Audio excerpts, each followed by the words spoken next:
Good evening. At this time, I'd like to call to order the November 22nd, 2022 meeting of the Newberg Urban Area Management Commission. Can I get a roll call, please? Jeffrey Musall, Present. Alan Halstead, Kit Johnston, Here. Merrill Kunkel, Present. Ken Summers, Here. Mary Starrett. She is here. Okay, thank you. So the next item up is approval of minutes for the last meeting. Could I get a motion on those? Motion to approve the minutes. Is there a second? Second. Okay, we have a motion and a second. And can I just get a voice vote? All in favor? Aye. Aye. Aye. Opposed?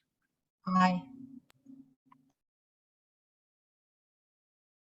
Was it one opposition? Was that, or was that just late?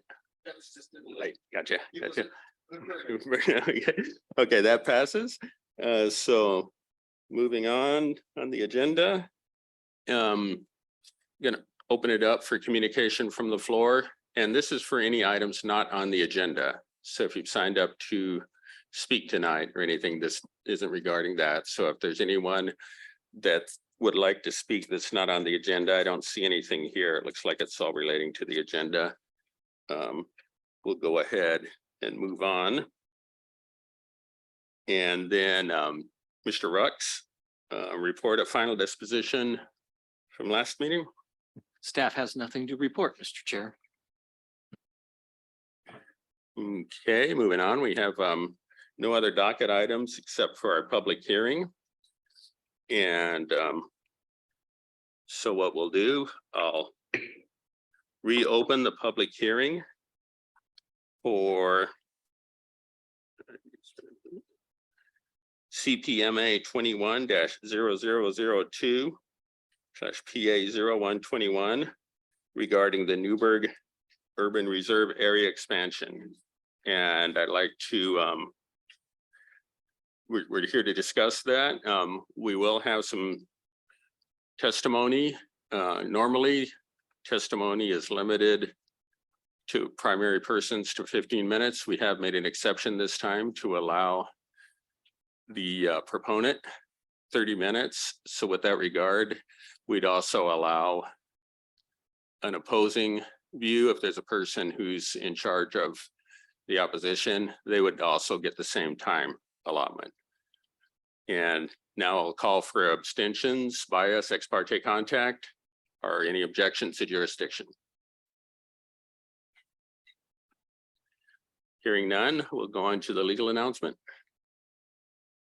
Thank you, Mr. Chair. ORS 197-797 requires certain statements be made at the commencement of a public hearing.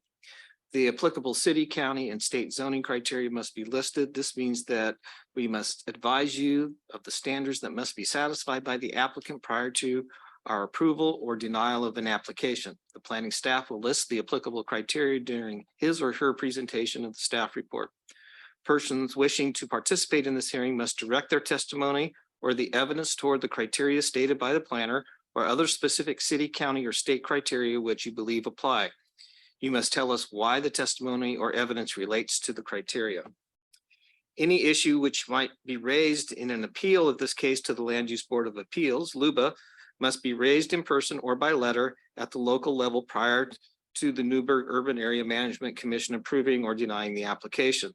The law states that the issue must be raised in enough detail to afford the decision maker and the parties an opportunity to respond. This part of the law is known as the raise it or waive it requirement. If you do not bring it up now, you cannot bring it up at LUBA. Failure of the applicant to raise constitutional or other issues relating to proposed conditions of approval in enough detail to allow the local government or designee to respond to the issue precludes an action for damages in circuit court. Prior to the conclusion of the initial evidentiary hearing on an application, any participant may request an opportunity to present additional evidence or testimony regarding the application. NUMAC will grant such a request through a continuance or extension of the record. Thank you, Doug. So let's go ahead with staff report. All right.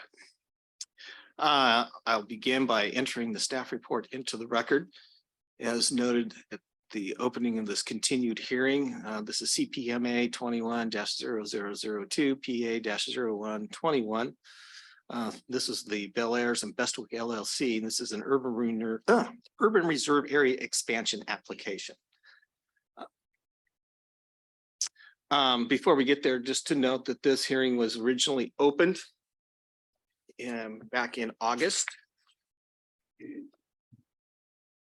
2022. It was continued to October 25th, 2022, and was continued again to this evening of 11/22/22. The location of this particular property is noted up on the slide. It's 31544, 3445, 31095, and 30575 Fernwood Road. And the respective tax lots are also listed, and they're also in the staff report.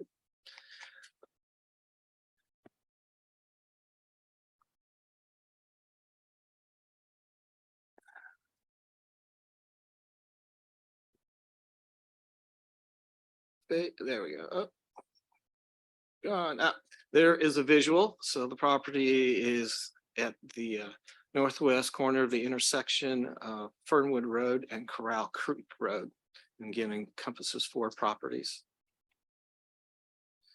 The area that's proposed to be brought in is 95.3 gross acres. That includes right of way for Fernwood Road and Corral Creek Road. The site currently has a zoning in Yamhill County of exclusive farm use, EF20. Here's the zoning map of the property. So the purple is the area that is surrounded with the yellow. Public comments. So at the time that we wrote the staff report and it was issued 7 days prior to this continued hearing, we had 30 written comments. 19 of those were in opposition, 11 of those were in support, and all of those comments are included in attachment 4 in your packet. OAR 660-021-00300, determination of an urban reserve. So this is the language that's in your staff report. And so urban reserves shall include an amount of land, at least a 10-year supply, but no more than a 30-year supply beyond the 20-year time frame of our urban growth boundary. Local governments designated in urban reserves shall adopt findings specifying a particular number of years over which designated urban reserves are intended to be provided a supply of land. And in the applicant's proposal, that outward year is 2051.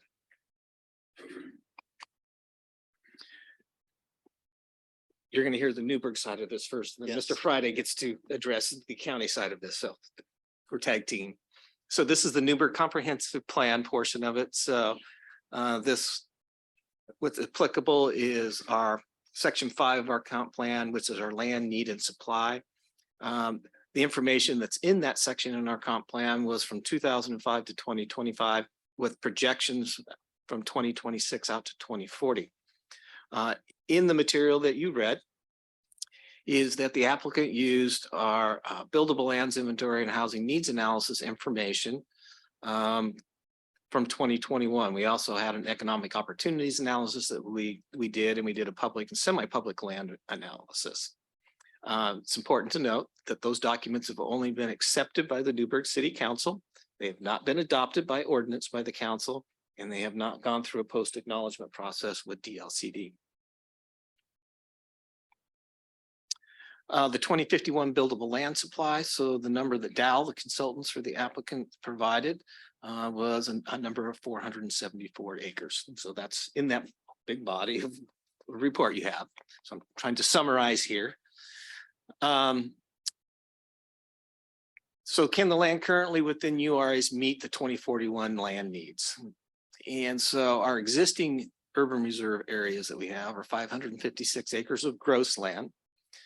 Dow's 2051 BLI shows that approximately 320 net acres of buildable land within those existing urban reserve areas. This provides a deficit in the city's UGB for the 2021 to 2041 period of 245 acres. So there's enough existing URAs to take us out to 2041. Can the land currently within URs meet the 2051 land needs? And so in the analysis in your packet of material, 397 buildable acres of new land are needed in the URAs within the 2041 to 2051. And again, that's using the housing needs analysis, economic opportunities analysis, public. But again, as I noted on the earlier slide, it's only been accepted, those documents have only been accepted by the city council. What land should be included in the URs to meet the 2051 land needs?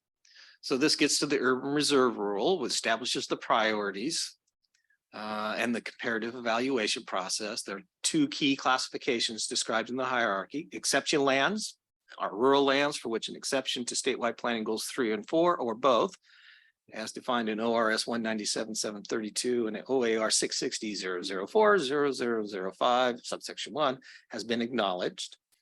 And resource lands are lands subject to the statewide planning goals listed in OAR 660-004-0010 subsection 1A through G, except subsections C and D.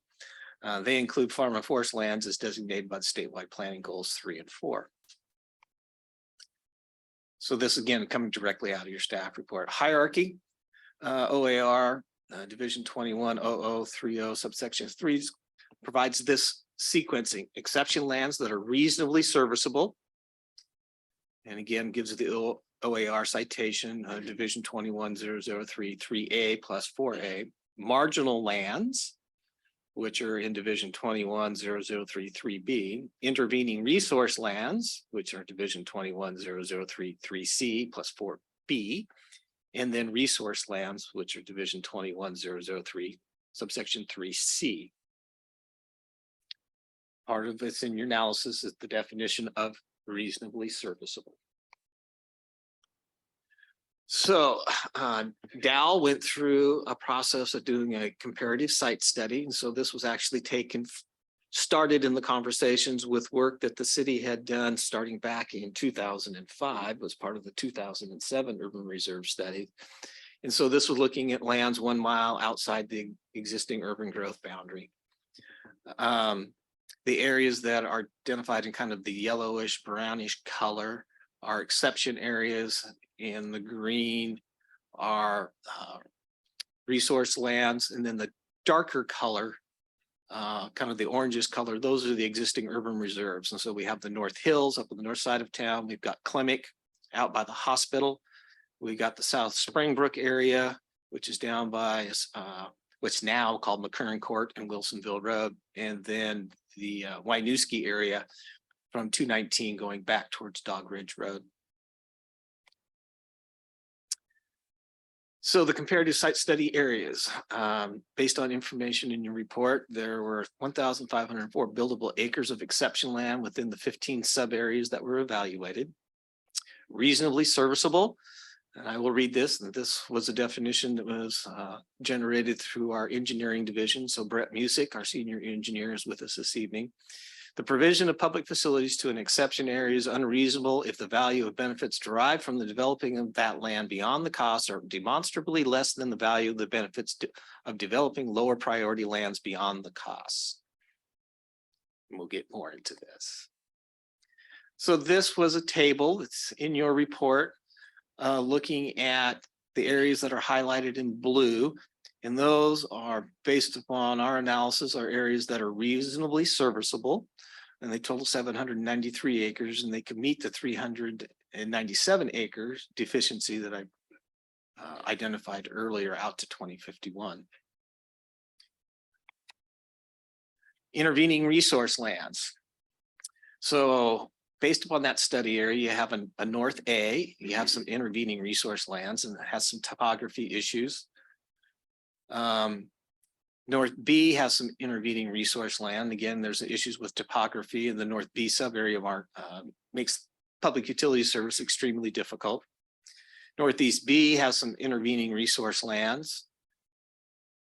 And East A and East B have some intervening resource lands as well. So East A, extension of the Newberg Dundee bypass, going from Highway 219 up to Rex Hill. And East B, the cost of urban services are we identified in the report are extremely high. So the resource lands, so this is a table that identifies the percentage of each one of those study areas. And based upon the soils classification, 1, 2, 3, and in this table, then 4 through 8.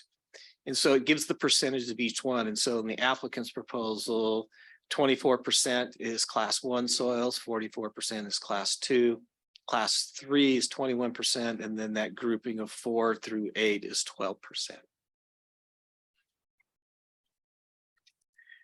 So this is a map of resource land soils.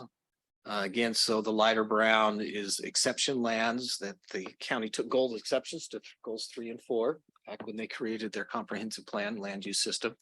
The greens and the yellows are those different soil classifications. So the darkest green is the class 1, and then the orange, if you find that way up at the top of the map, is that class 8 soil. And so over on the east side, you can see there's lots of greens to yellows in that area for soil classifications. The Newberg Development Code. So this is a type 3 procedure, it's quasi judicial. And in 15.302030, the procedures for a comp plan map amendment and zoning map amendments are applicable. And that information is detailed in your staff report. We had to analyze Newberg's comprehensive plan, so I'm not going to read all of these to you, but there are findings for each one of these that are in your staff report. There's 2 slides of this. We also had to look at the Newberg Urban Area Growth Management Agreement, the newly revised and updated version. And so it has procedures for establishment of land use review for urban reserve area expansions and comprehensive plan amendments. And so again, findings are in your staff report that address both of those. We also then had to analyze the statewide planning goals, and these are the ones that are applicable. So it does not include all of the statewide planning goals, but it did address 1, 2, 3, 5, 6, 9, 10, 11, 12, and 14. Administrative rules. You heard me talk about chapter 660. So there's under 660, there are different divisions, 12 transportation planning, 18 post acknowledgement amendment process. So Ken and I have to do what's called PAPA's post acknowledgement plan amendment process, notify DLCD, they put it out to their distribution list. And when a decision is made, whatever that decision is, we have to notify them again of what the decision was. Then Division 21, as I've referenced several times, that's the Urban Reserve Administrative Rule. And then Division 23 is the procedures and requirements for complying with Goal 5. Revised statutes, the applicable, again, addressed in your staff report, Chapter 195, Local Government Planning Coordination, and Chapter 197, Comprehensive Land Use Planning 1. There is a 2, but it doesn't apply, only 1. Then we get to the Yamhill County staff report, and I will turn it over to Ken. Yes, thank you. I'll be brief. In addition to the administrative rules and the those that he's listed off there, the request must be shown to be in compliance with the Yamhill County Comprehensive Plan goals and policies. Those are found in sections 1 and 2 of the comprehensive plan. These are an important guide to be used to aid decision makers. Some of these goals and policies even conflict with one another. And when there is a conflict, the decision maker needs to weigh which whether the evidence more closely aligns with one goal or policy, and which one it more closely satisfies. And as Doug has noted, I've put them in the staff report, and they're part of the record. Thanks. All right. So before I get to the recommendation, there was some supplemental material that was submitted by the applicant late this morning. I was sitting in the dais at your seats this evening. There are copies on the back table as well for the public. So we have not had the opportunity to review this. I read it once. I haven't had much time today. But we have not analyzed it, and Brett and I would need to coordinate on that. So it's new information. Also on your table tonight was some comments that were submitted just prior to the hearing that were asked to be entered into the record. And that was from Mr. Charles W. Woodward IV. And so provided that information to you as well.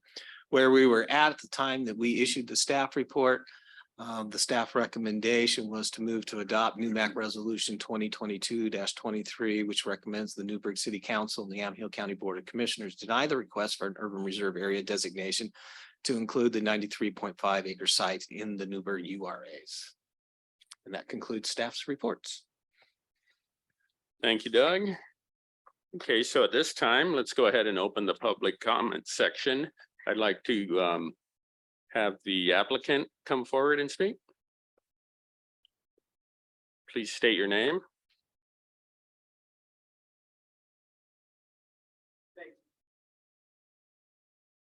There we go. Thank you, Mr. Chair, members of the commission. My name is Reed Stapleton. I'm the land use planning manager for Dow. We're a multidisciplinary civil engineering and land use planning firm working with Kathy and Brian Belair's on the application that you're reviewing tonight.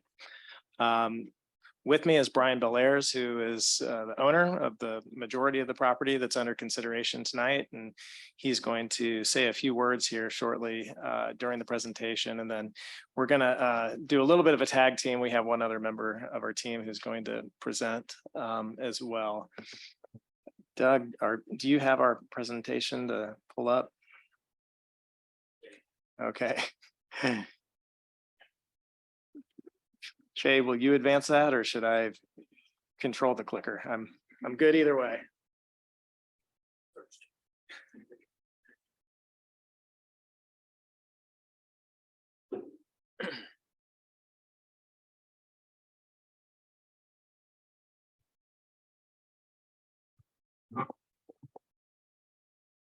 So first of all, I wanted to thank staff. This has been, there's a lot of information that we've submitted. It's not an easy process to wade through that, and want to thank them for their work and going through that and working with us, and appreciate their working through these things with us as we've gone along, and appreciate your patience. I know that we've had a couple of continuances. That's really been to address some comments that we received from staff with that initial staff report. We wanted to be able to respond to some of those points that came up, and that's given us an opportunity to do that, and really appreciate that, and particularly on a holiday week. So again, my name's Reed Stapleton. I manage the plan group at Dow. We prepared the bulk of the evidentiary record that you have before you tonight. I'm going to speak to kind of a series of points that we want to make sure we leave with you tonight. One is the urban reserves, and just kind of breaking this down. What are they for? And then what are they not? I think there are probably a lot of misperceptions generally in the community, and I think it's important that we try to clarify those things. We want to speak to the decision-making framework again, and just kind of reinforce what Doug said, and offer some perspective on what are the key criteria that you need to consider in making your decision. We want to speak to the identified land need. I think obviously there's some areas where we're not fully in alignment with staff. I think the fact that there is a land need is where we are on common ground. I think that's a really important thing, and we'll speak to that. We'll talk a little bit about the comparative site methodology that we conducted, where we looked at alternatives for where the city should be considering lands for future urban expansion, both for exception lands and then for resource lands, which correlate to those highest priority and then secondary priority lands for consideration. And then just offer a few kind of final sound bites for thought. With that, I'm going to hand things over to Brian Belair's. I know he has a few things that he wanted to share from his perspective, and I will let Brian take the floor. Let me know. First of all, thank you, Mr. Rux, and thank you to the NewMac committee. This is my daughter, Hannah, and I'm going to ask if you would allow her to join me. I am deaf. In case I have any problems, she'll nudge me.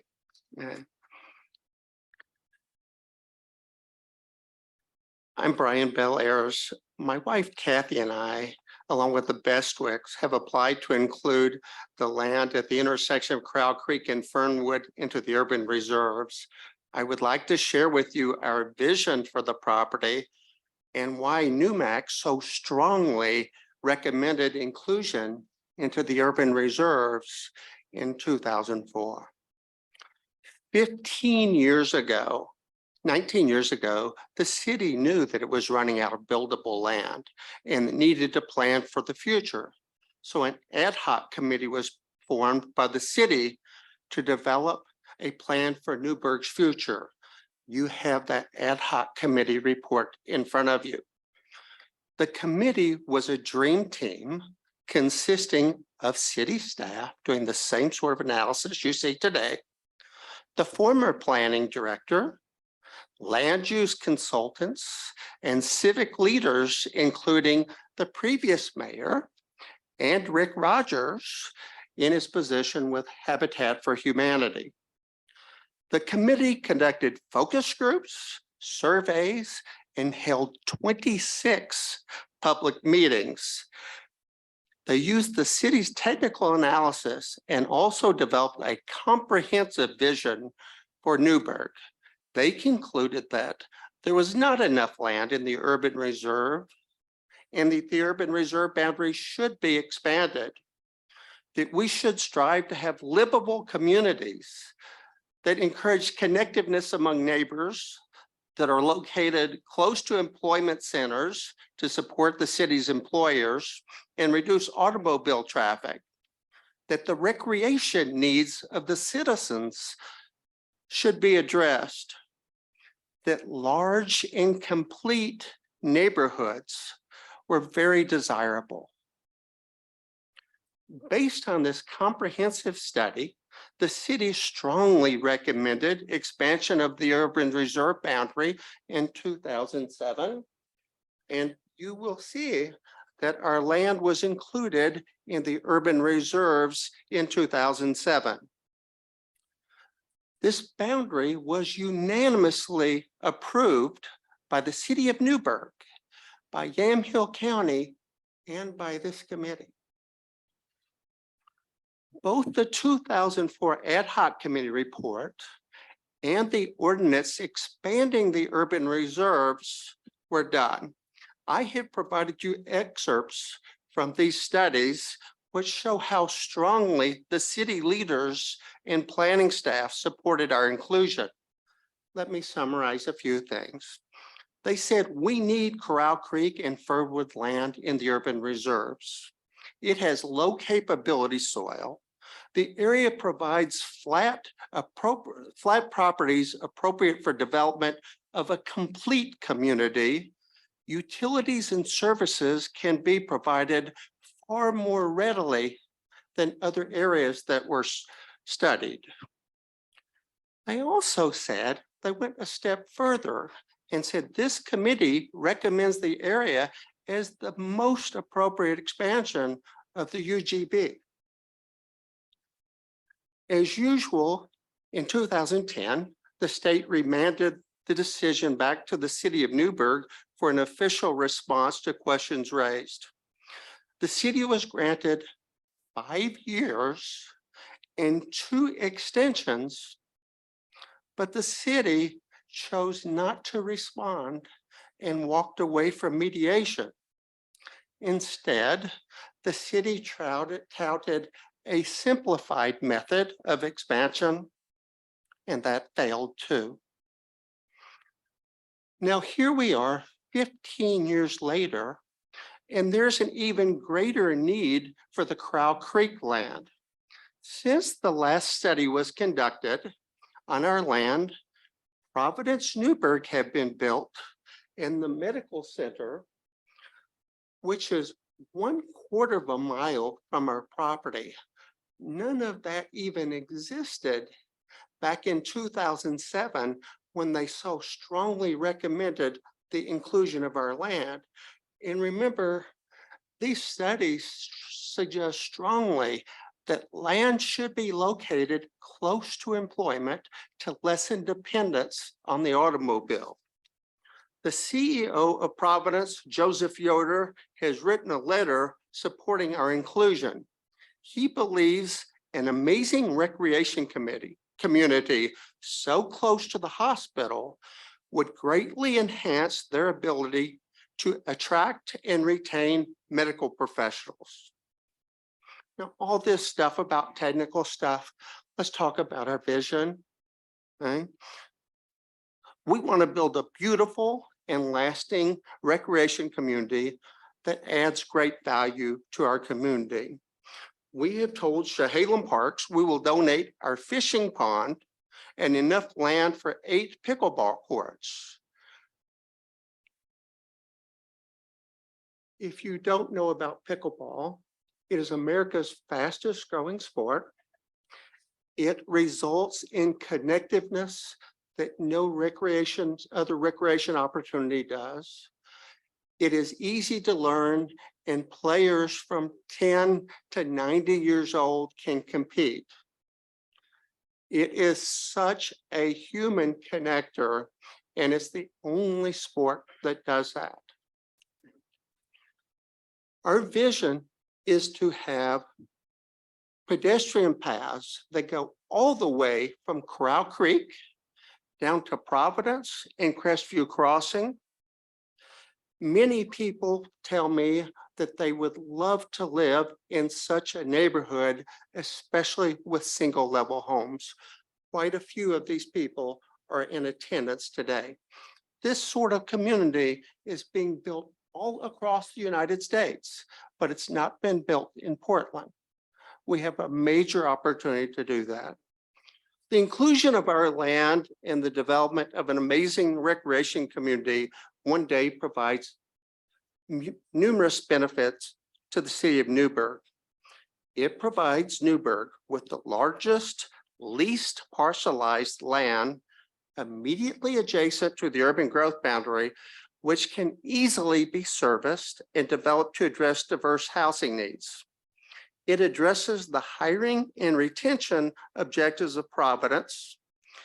It also provides much needed connectivity between the Greens and Corral Creek, which was supposed to be a condition of the last 2 phases of that neighborhood, and which is shown as a major priority on the city's transportation plan.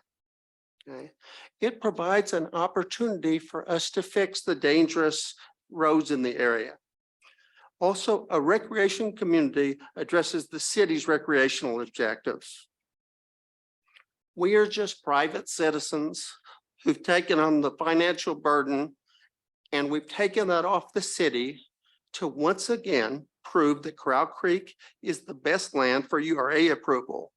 We have engaged planners and consultants who will demonstrate that Corral Creek needs to be included on technical merits. Corral Creek is readily developable with service at our property line, and there are only 2 property owners. It has not been farmed for 100 years, and it has very low agricultural soil. Mrs. Schott, the previous owner, who is in attendance, has submitted a letter to the committee saying it is not good farmland and it is very, very poor soil. This land can benefit the city of Newberg in many ways. We have seen how our 2 pickleball courts improves our neighbors' lives with healthy exercise and social interaction. We want to bring this to all of Newberg. We want to build a beautiful recreation community we can be proud of. We're asking for your support once again. Thank you. You kicked me out.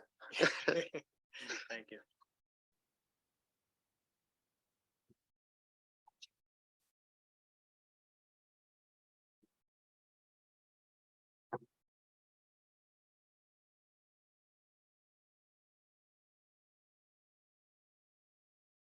So I mentioned that we had other members of our team here. Joe Gayon from Schwabe, Williamson and Wyatt just joined me, and he's going to speak here in a minute. In addition, not here in attendance physically, but virtually, is Todd Mobley from Lancaster Mobley. He's a traffic consultant working with the team. He's available to answer any questions you might have on the traffic front.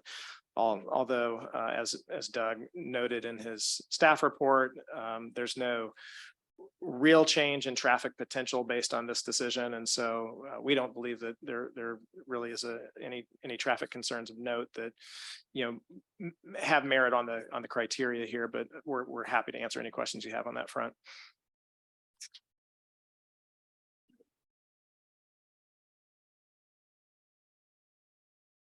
So urban reserves, what are they for?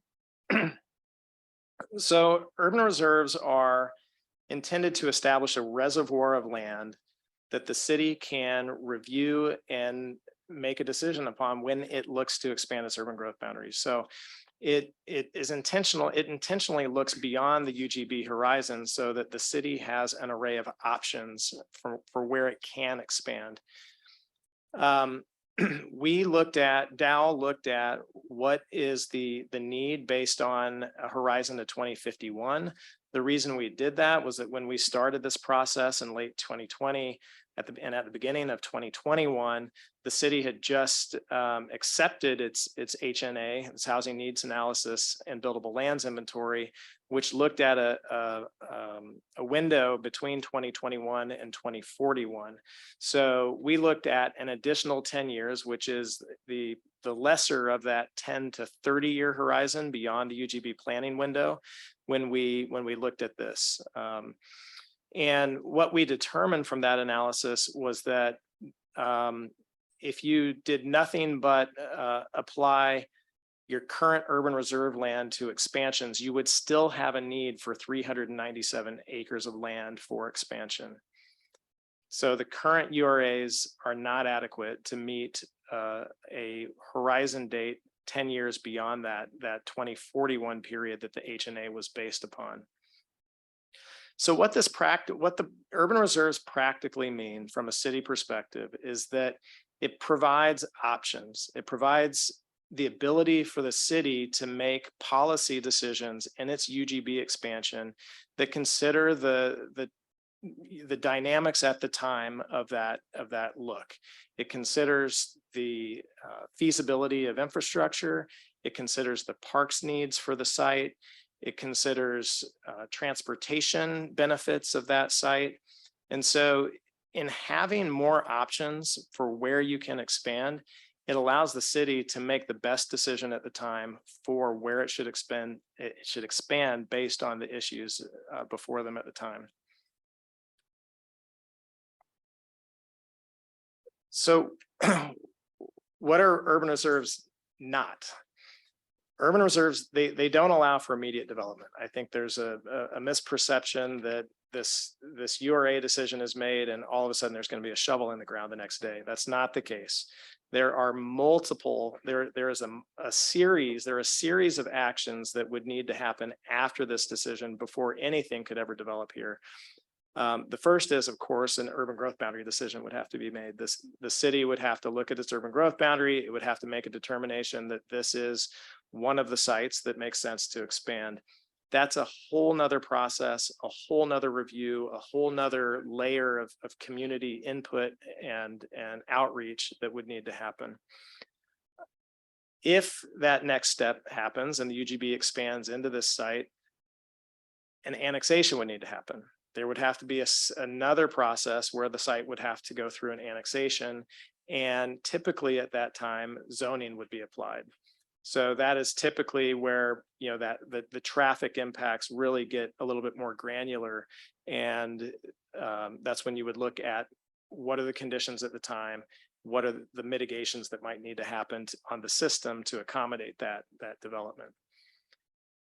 After annexation, then at that point, there would be the opportunity for a development application for subdivision, site plan review, whatever it might be that would enable development on the site. So there are multiple bites at the apple and some pretty big ones up front before any development would occur here. Designating the site an urban reserve does not change the underlying zoning designation. So it doesn't change the types of uses that are allowed. It just means, again, that it's eligible for consideration for a UGB expansion.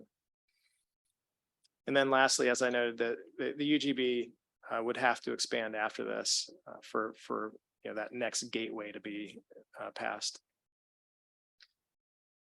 So with that, I'm going to hand things over to Joe, and he's going to speak a little bit to the decision framework.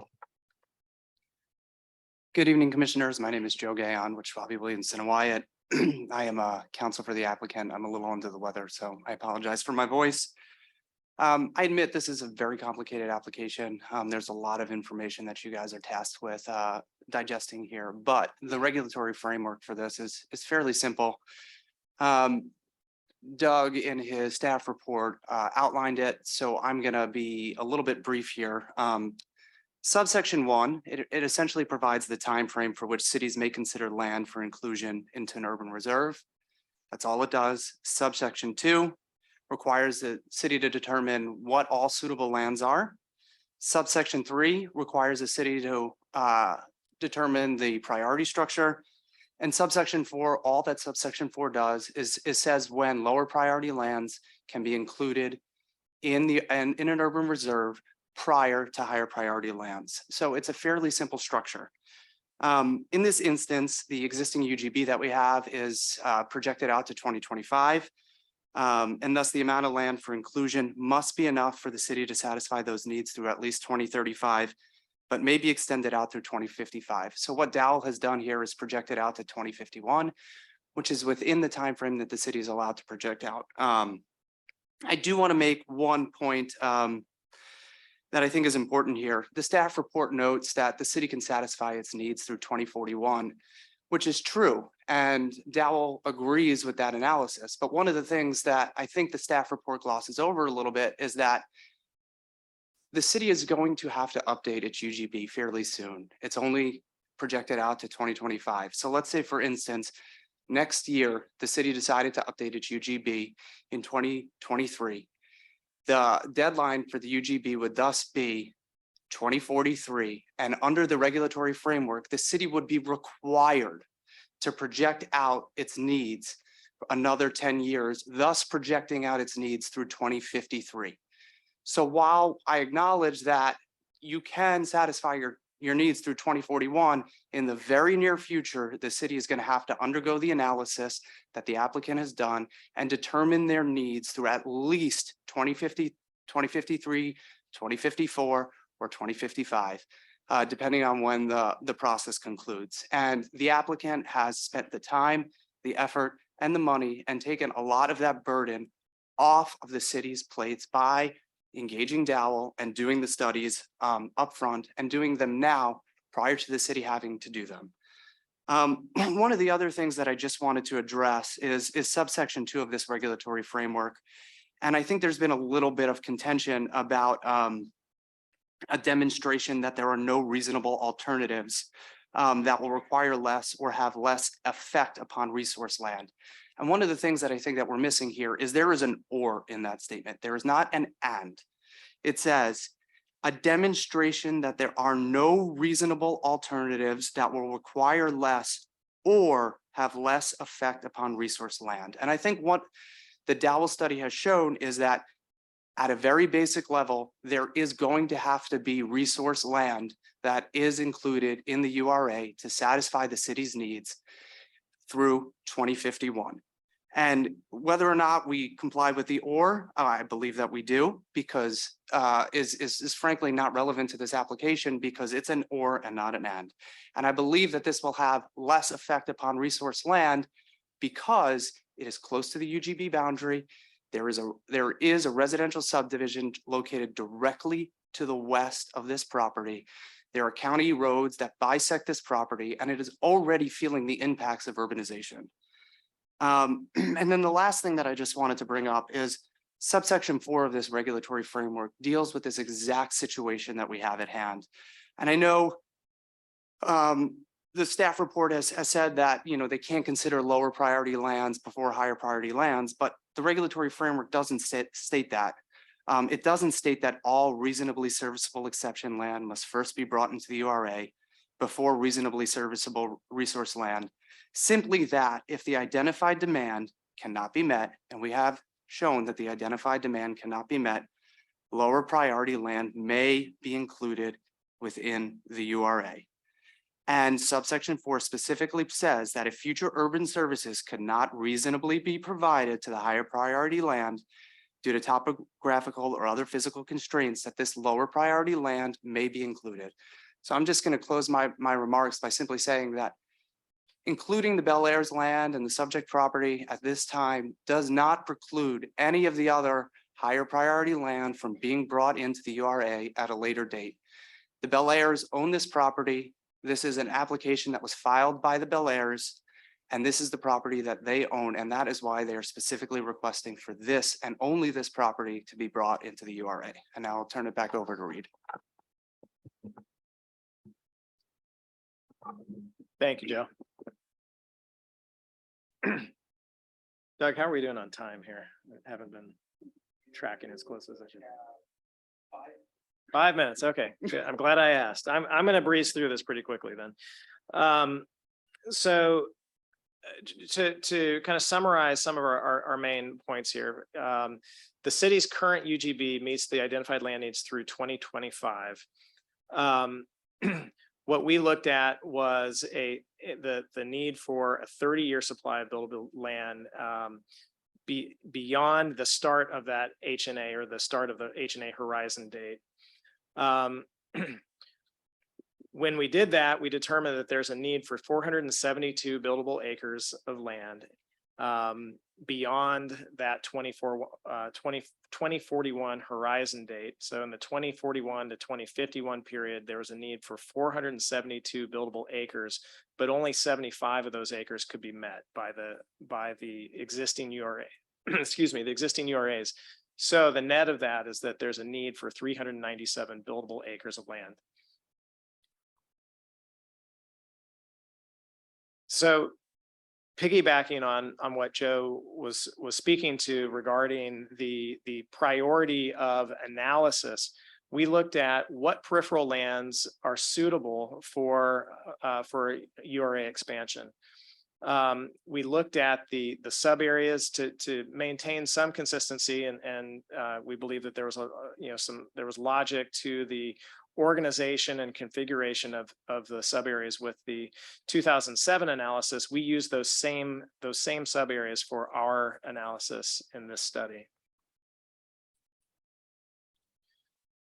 And what we did is we looked at what exception lands can be reasonably serviced. We looked at that in the context of, can the properties be served by gravity sewer primarily? Are there any, or are there extraordinary sewer improvements that would come into play that would raise the cost of development beyond what would typically be feasible? We looked at access to water and the water network. Can these sites easily plug into the network? Does the water master plan support pressures and a network connection to the site? And then lastly, we excluded any environmentally constrained land. So floodplains, floodways, wetlands, landslide hazard areas, any of the features noted here were excluded from what was considered reasonably serviceable. The exception lands that were found to be reasonably serviceable are noted here. You can see them in the crosshatch. There's more detail in this in the memo that we provided. And what we found was that of those 397 acres that are needed for a URA expansion to 2051, 213 of those acres can be accommodated in exception lands. So in that sort of first tier priority category, 213 acres can be satisfied. So 213 obviously doesn't satisfy that 397 acre need. So there's a difference there of 183 acres that need to be satisfied that are appropriate then to look at that next tier, which is resource land. So Dow then conducted an analysis, and this is one of the things we've been working on the last couple of months since the staff report initially came out, is to look at a deeper analysis of the resource lands, not just the Bel Air site and the site that's being requested, but other resource lands peripheral to the urban growth boundary. And we did that using the same methodology that we used for the exception lands. What we found are that these sites here, again in blue crosshatch, were reasonably serviceable resource lands. So mostly the North A, Northwest B properties, and then the East A properties, which kind of lower right are where the two properties that are included in our request are located. What we found is that comprehensively, those sites add up to 513 acres. So there's more reasonably serviceable resource land than is needed on that 2051 horizon. However, when you look at that relative to the soils that exist on these locations, the least concentration of high value farm soils occur in the East A area, which is where our client's property is located, which is where the Bel Air's property is located, which you can see here. Both the proposed expansion site and then adjacent properties within East A have the lowest percentage of high value farmland soils within the options that are, can be looked at here for expansion into resource areas. And it should be noted, that the Bel Air site and the proposed site is the only of those sites that are reasonably serviceable that has 0 class 1 soils on the site. So 0 of the highest capable soil farm soils on the site. So with that, in conclusion, we're in agreement with staff regarding the land need. So the basic data point, I think we're in alignment on, and that's, I think, a really critical issue. We've determined that there aren't enough exception lands to satisfy that need through the analysis that's in the file. And that of the resource lands that then can be looked at as a second tier for bringing into the second tier analysis for bringing into the site, the applicant site both has the lowest value, the lowest percentage of high value farm soils, and also provides the most logical extension of urban services with water and sewer and collector roads immediately adjacent to the site. Again, approving this is not approving development at this time. There are further steps, some pretty significant ones that would need to happen before this site would be eligible for development. That's a really important point that we want to make. And then lastly, we've provided a substantial amount of evidence. We've done an extensive amount of engineering analysis looking at these properties. We've engaged our utility master planning team at Dow that does this all over the West Coast and has a significant amount of experience looking at these kind of master planning scenarios like this. That's all in the file, and there's been a very deep dive into these properties and what can happen out here. And then I think, to Joe's point, I think the last and very important one is that the city is going to have to look at an urban growth boundary expansion in the very near future. This application has shown that there are not adequate urban reserve areas to satisfy that when that happens, and it provides a very comprehensive baseline for the city to look at when it expands and looks in the future. We've requested a specific site to come in, and we think that the merits are there for an approval of that decision. But we also think that there's a lot of merit for the city, probably in the not too distant future, to look at additional sites and to expand beyond that. With that, I'll conclude our presentation and reserve any time for any questions you have. Thank you. Okay, thank you. Do any commissioners have any questions for the applicant or the applicant's representatives? Okay, hearing none at this time, I'd like to ask, is there a principal opponent that would like to use the 30-minute time limit to counter? I don't have 30 minutes, but I would like to say. did you sign up on one of the sheets here? Yeah, because these are typically for the 5 minutes. We just want to offer the chance for a rebuttal. If that's okay with the other persons here for you to be the chief rebuttal. I know it's not formal, but if you'd like to come up and state your name.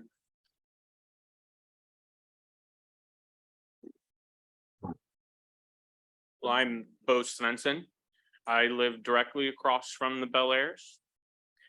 I grew up on a ranch, so I didn't come prepared with a big packet or a bunch of slideshows, but I'm going to tell you just how I think it is, the way I'm viewing it.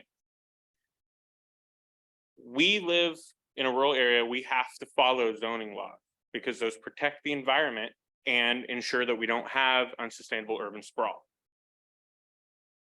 For reasons, because when you have unsustainable urban sprawl, it increases the cost of government services.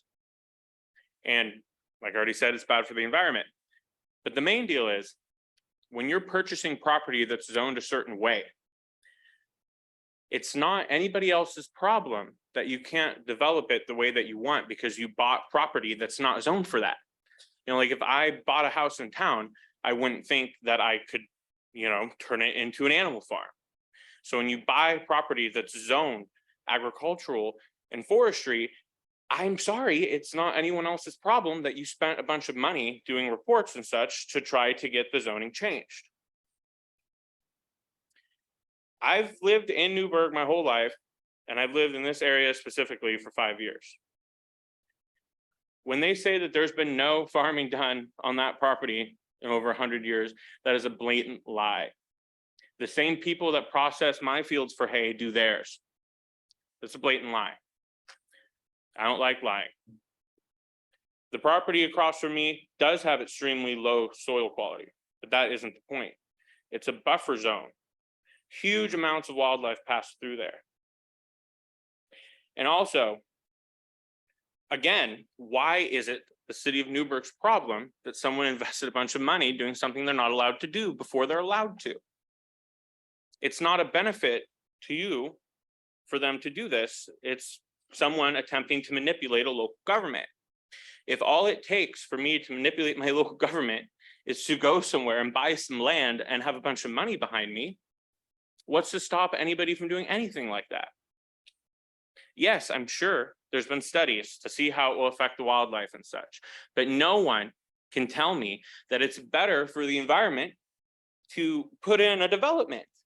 We have a town where we have people living in church parking lots. Are you telling me that any of these areas that they're building are going to be affordable for those people? We have areas in Newberg that are abandoned. We have a mill where one of the kids I went to school with almost killed someone. Wouldn't it make more sense to get rid of that, put housing in there where it's perfectly flat? And I'm sure there's sewer and electric a lot closer. Doesn't that make more sense? This isn't about the urban growth boundary. This isn't about the needs of Newberg. This is about the needs of a couple parties that want to make a quick buck and then move on. We all know this. And I've lived here my whole life, and I'm kind of getting sick of just seeing more things done for new people. What about the people that are here already? This development isn't going to be making housing for people that already live in Newberg. And who cares about Providence? We shouldn't change urban growth boundary for a housing development to suit Providence. It doesn't make any sense. They're not going to have, how is that affecting them getting workers? It's not. A pickleball court. Let's have common sense.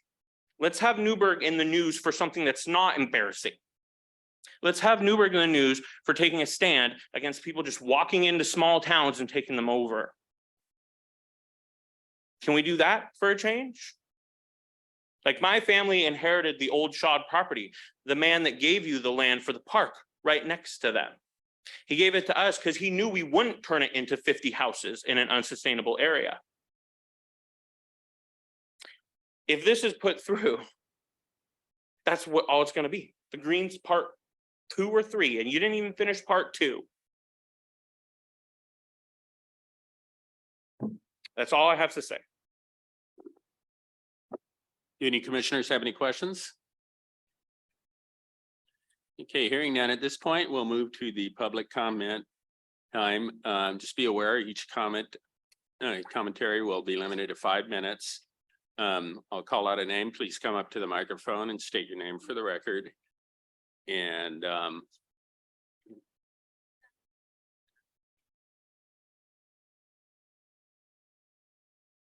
I'll just go through these randomly and call people up.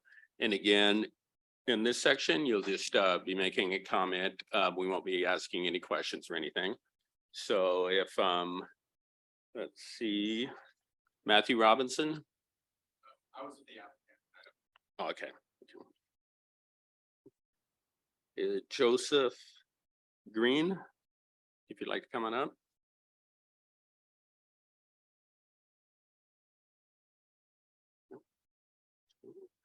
Oh, is it Joseph Gaon? Oh, is it? Okay, it may be. Yeah. Oh, okay, so, okay, and you already came, okay, so. All right, Michael Bringland.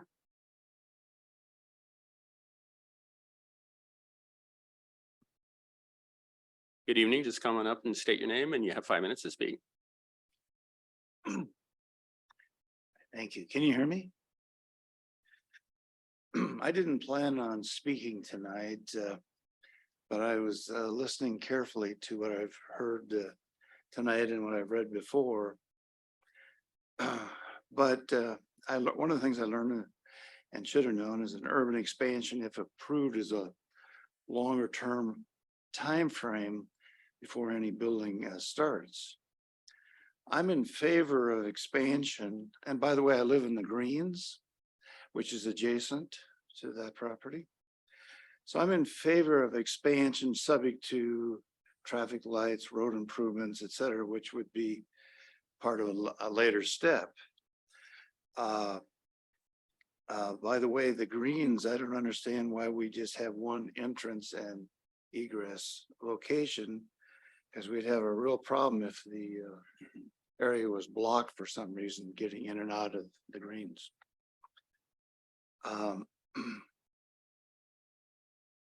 I don't see from listening to the testimony why the city wouldn't add the Bel Airs to the reserve. I'm involved heavily in the Newberg Pickleball Club.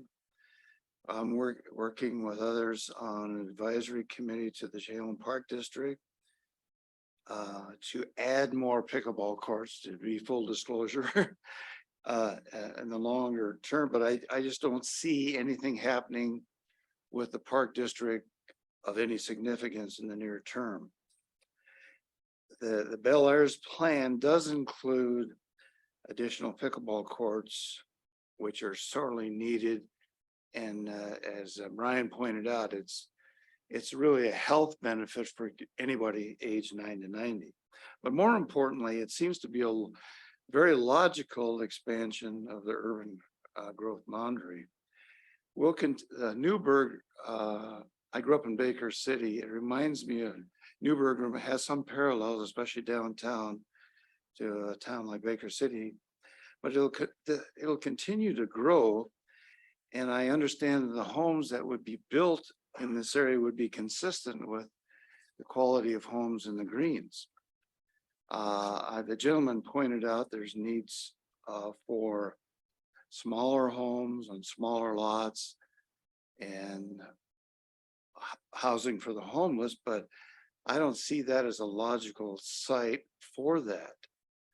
The larger homes on the larger lots will provide less traffic flow than if there was real small homes condensed on that property.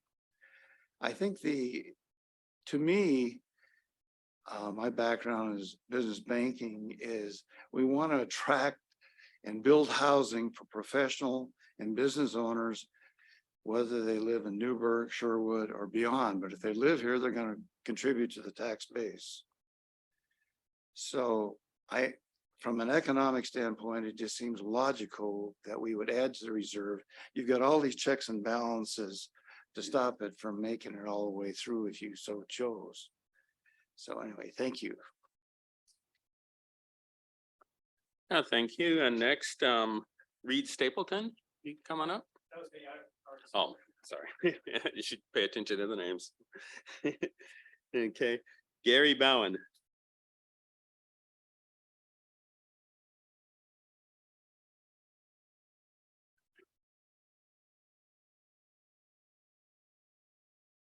Gary Bowen. My wife and I are excited about the possibility of a new housing pickleball community in Newberg. We have lived in the Portland metro area our entire life. We are now both retired and currently living in Beaverton. I have checked out in person these types of communities in Nevada and Arizona. The only drawback is the extreme heat in the summer. We would rather spend our time in the beautiful Northwest with 4 seasons. Pickleball is a social sport, and we've already made 20 to 30 friends just from playing. A bonus for us would be playing golf at Chehalem Glen Golf Course and then pickleball matches right from our backyard. I would rather spend my taxes and money for services in the city of Newberg. I certainly hope this will become a reality. Thank you. Next up is Delane Bowen.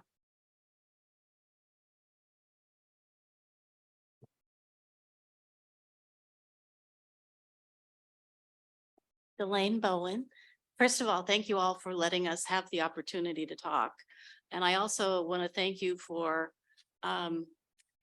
going through what seemed to be piles and piles of data to try to make your decision about what is the best thing for Newberg. My background is in personnel, and I understand manuals and laws and guidelines and how you have to really define and peel through things to see what's best for a community and people. The reason I'm speaking here is because I got addicted to pickleball. If any of you haven't tried it, I would highly recommend it. It is one of the most social things. I'm very athletic, going through school and college, and you get in a little cocoon where you're not really social. You meet so many people because your courts are open to the whole community. And having a community, like my husband said, we've been researching different communities in Arizona and in Nevada, and we haven't moved after we've retired because we really wanted to stay in the Portland area because we were born and raised here. I would love my money to go into something that would support different corporations and different businesses that would come to Newberg. I'm elated that there's a hospital here, because if you're retired, you want those kinds of services close.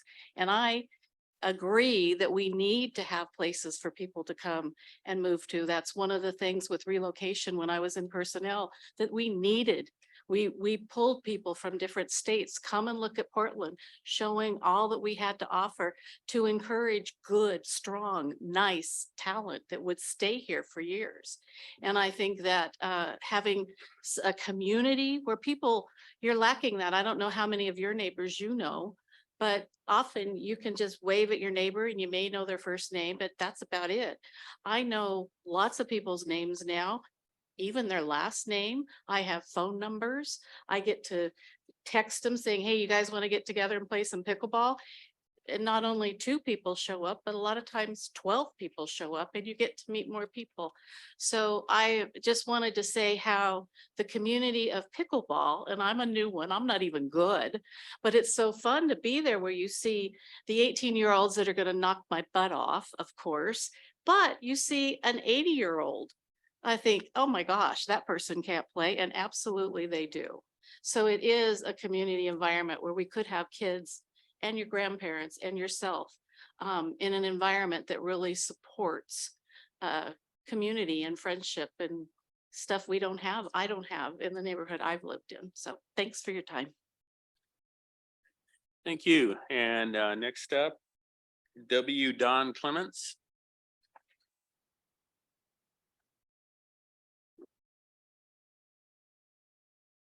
My name is Don Clements. I live at 305 Lindquist Court. I am the superintendent of the Chehalem Park and Recreation District. One of the things I wanted to point out is we set out many years ago I served on the Northwest Pacific Plan, the Springbrook Pacific Plan. I've sat on, I can't tell you how many committees and deals.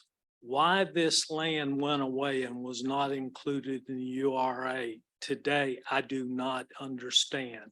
It ought to be included. It was included. It should be included. The committees went through, you've got all the documentation of that. Why it went away, I have no idea, but things like that occur. One of the things we wanted to do was build social capital in a community. To build social capital in the community is extremely important. Harvard has done studies over the years, and they've come up with one thing. Social capital builds successful communities.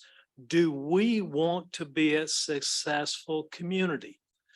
That's why we set out to build the cultural center, Chehalem Glen, the trail systems that we're trying to get involved, the park system, the aquatic and fitness centers, the sports complexes, all of that builds social capital.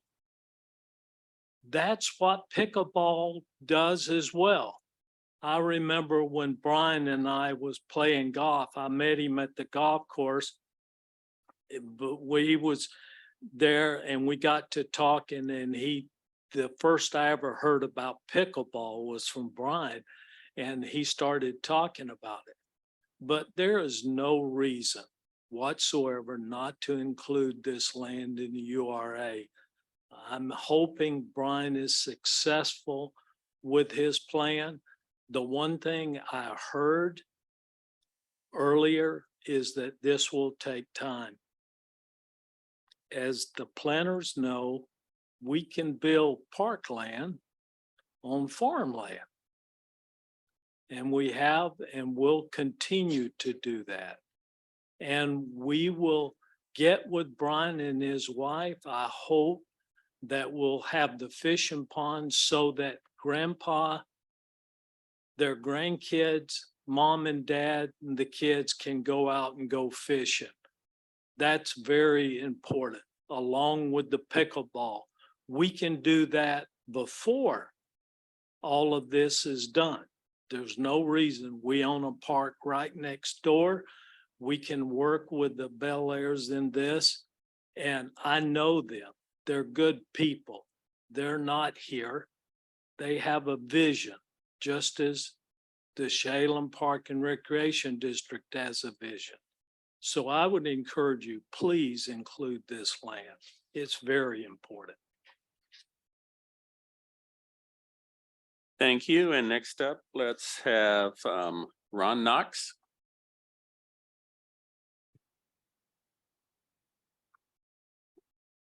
Hi, my name's Ron Knox. I am actually a near neighbor of Brian's.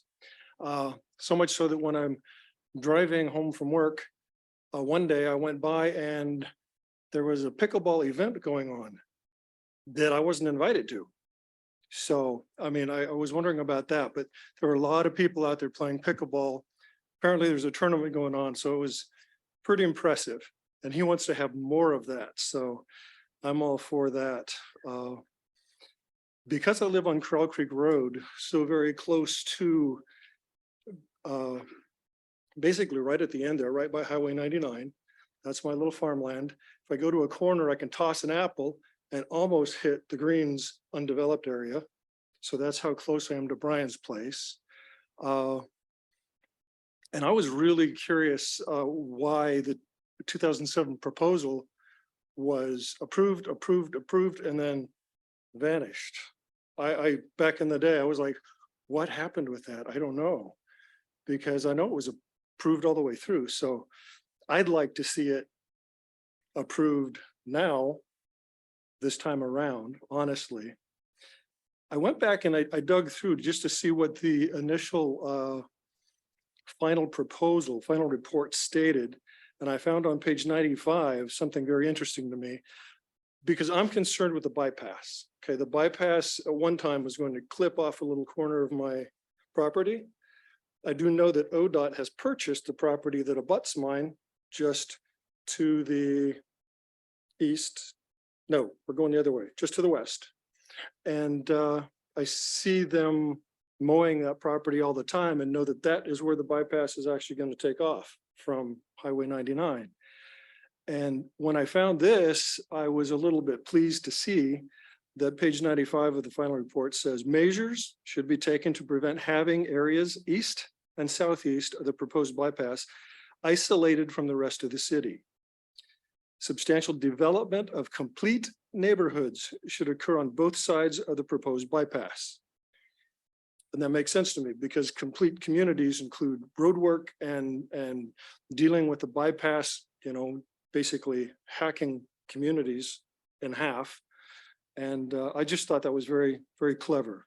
So it clearly states to me that if it was a good idea in 2007, then maybe it's a little bit more critical now that Newberg's population density is ticking inevitably upwards. So that's just a guess, but I just have a little conclusion here is that I really think the city should embrace the citizen and planning work already done back in that 2007 study, all those approvals. The land we're talking about here is perfectly positioned. And mine is too, by the way, and some of my neighbors, we've talked about it. And we decided that that's just a good idea. And maybe we should be talking to you as well in the near future. They should be added to the urban reserve this time around. So the bypass is coming and Newberg needs to prepare. Last comment. Thanks. Thank you. And let's see, Bo Svensson. Oh, that. Sorry, I placed that wrong. Okay. Lyndon Hansen.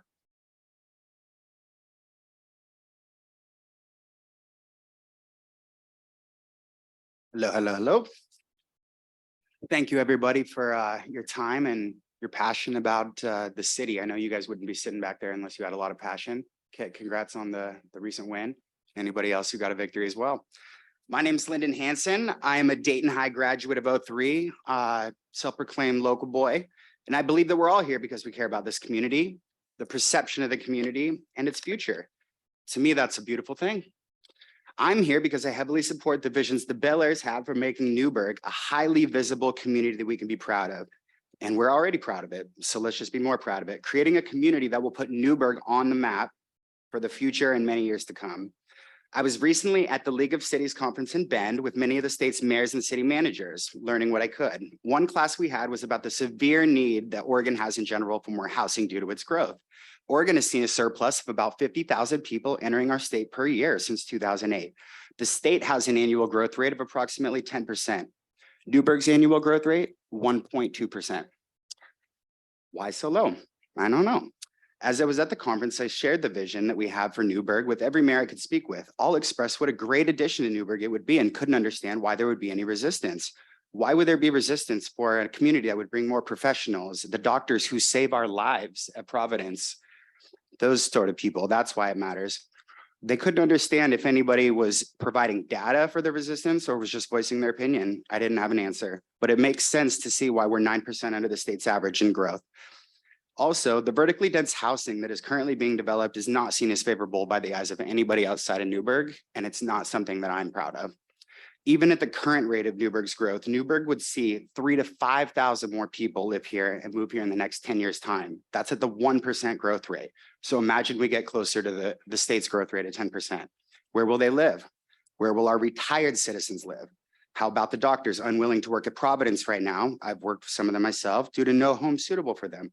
There are currently only 11 one-level homes for sale in all of Newberg, and none of them were built in the last 25 years. Since we all care about Newberg, it's fair to say that Newberg will grow regardless of what happens here tonight. However, it would be in our best interest to allow Newberg to grow responsibly and with the beauty to our own citizens and our surrounding neighbors, and allowing those who want to do the heavy lifting on behalf of the city to do it. That's all I got to say. Thank you guys so much for your time. Thank you. And let's look at Charles Woodward. Online, okay. Can we bring him up?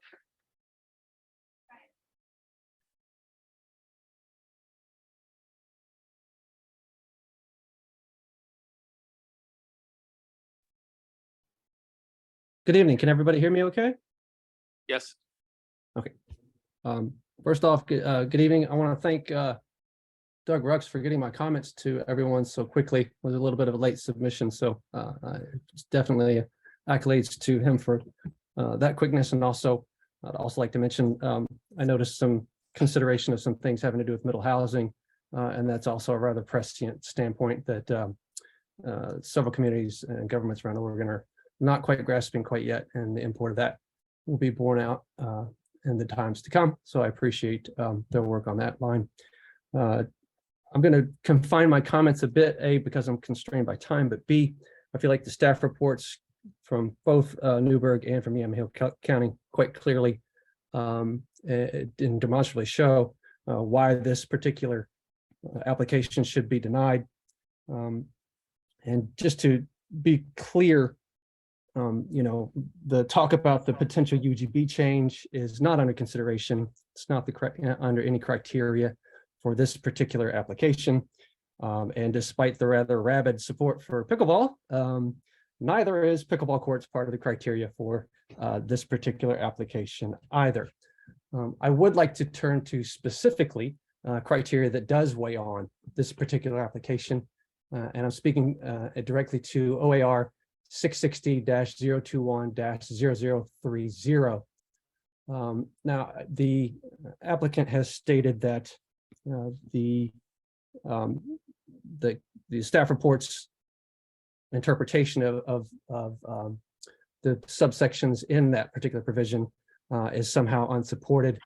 And I would argue that rather it is quite supported, as they have demonstrated, and the applicant does put forward a differing opinion, in which case you have a problem with the ambiguity of the language of the provision. And then under statutory construction, if the plain language doesn't settle things, then you look towards the context. And looking at context, you look at subsection 2, which provides, as has been brought up, inclusion of land within an urban reserve shall be based upon the locational factors goal 14 and a demonstration that there are no reasonable alternatives that will require less or have less effect upon resource land. And the Yamhill County staff report also mentioned the above underlined section requires an extensive amount of data to show that there are no reasonable alternatives that will require less or have less effect upon the land. Thus, the context provided by the applicable provisions in that section gives rather clear guidance as to applying the hierarchies contained in subsections 3 and 4. That is also comports with the report's interpretation, both the Yamhill County and Newberg, having to do with the plain language.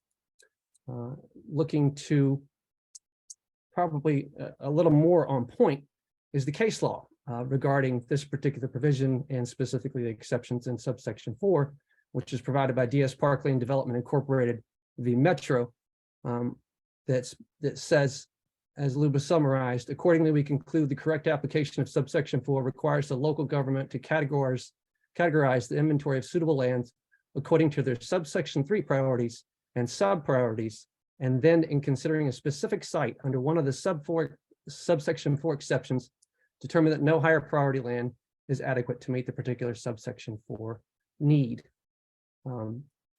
And I think that based on this supports the report's conclusion that the interpretation of that statute.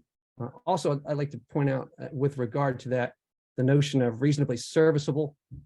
I think that the interpretation put forth both by the staff reports and by the KGH memo are both on point. And as the staff reports have noted, no interpretation has been put forth by the applicant, and certainly not any evidence to support why their interpretation might be more reasonable or than the staff reports, or that the staff reports are in fact unreasonable or implausible.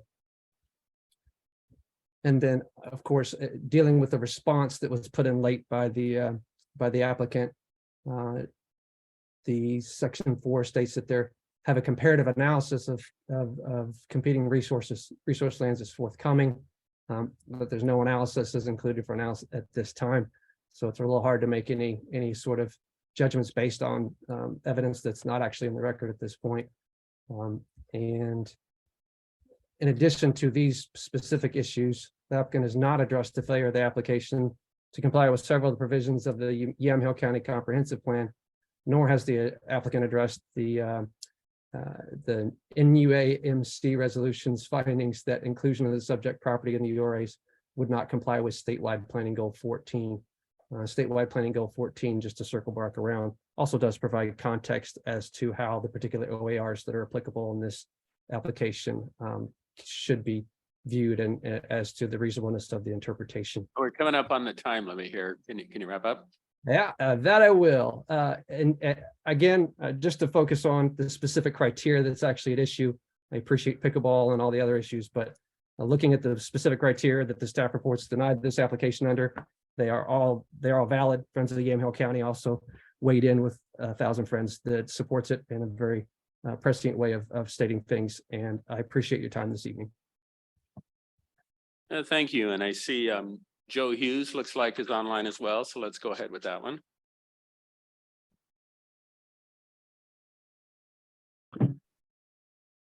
Good evening. Thank you for your time.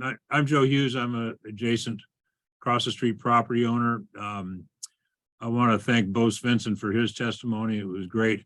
Back in about 2002, I was the head of the Parrot Mountain Neighbors Alliance when Roger Schott and Lewis and Clark College attempted to the same sort of application for this property. The Bestwick property wasn't part of it at the time. We objected to this and fought it successfully for a number of years, and the final coup de grace that got the thing stopped was ODOT waded in and said, you're not going to do any development that puts more traffic on Corral Creek Road and more traffic at Corral Creek and Highway 99. Previous to that, there'd been 2 deaths at that intersection. There's been last 2 or 3 weeks ago, I witnessed another big accident in that deal. So I think in addition to all the land use stuff that between 1,000 Friends and Charles and all of those details, and I'm glad that the staff wants to deny the application because of those things. I think that the ODOT's edict that you're not going to put any more traffic on that intersection until we build a new intersection for the bypass. And that, if you want to dig back through the records, was really the final blow that stopped the Lewis and Clark Roger Schott application on the same property. Likewise, there's ample land in Newberg to develop without developing this property. It's the contention that it's not farmland is erroneous. There's testimony in 2003 or 4 from 1,000 Friends. There's land use, soils analyses. It's high value viticulture land. The fact that current owners haven't been farming it to its highest potential doesn't mean that it should be developed. It means that should be considered. Both pieces have been farmed. My parents bought the property that we have across the road in 1971. So I'm not a NIMBY showing up going, let's not develop here. I consider myself and my family locals. They bought the farm to be in the country. And as Bo said, that's the reason so many of us are there. And to have people come in and decide they're going to make a bunch of money by developing the Schott property, I'm here to stop it, and I'll do the best I can to stop it. And I hope that the government supports us on that, because it's not the right thing to do for that property on a whole bunch of levels. So that's what I've got. Thank you. Okay, there's a couple more in-person ones. Here we go to, and this is Arnie Excuse me, Kirkland? Okay, okay.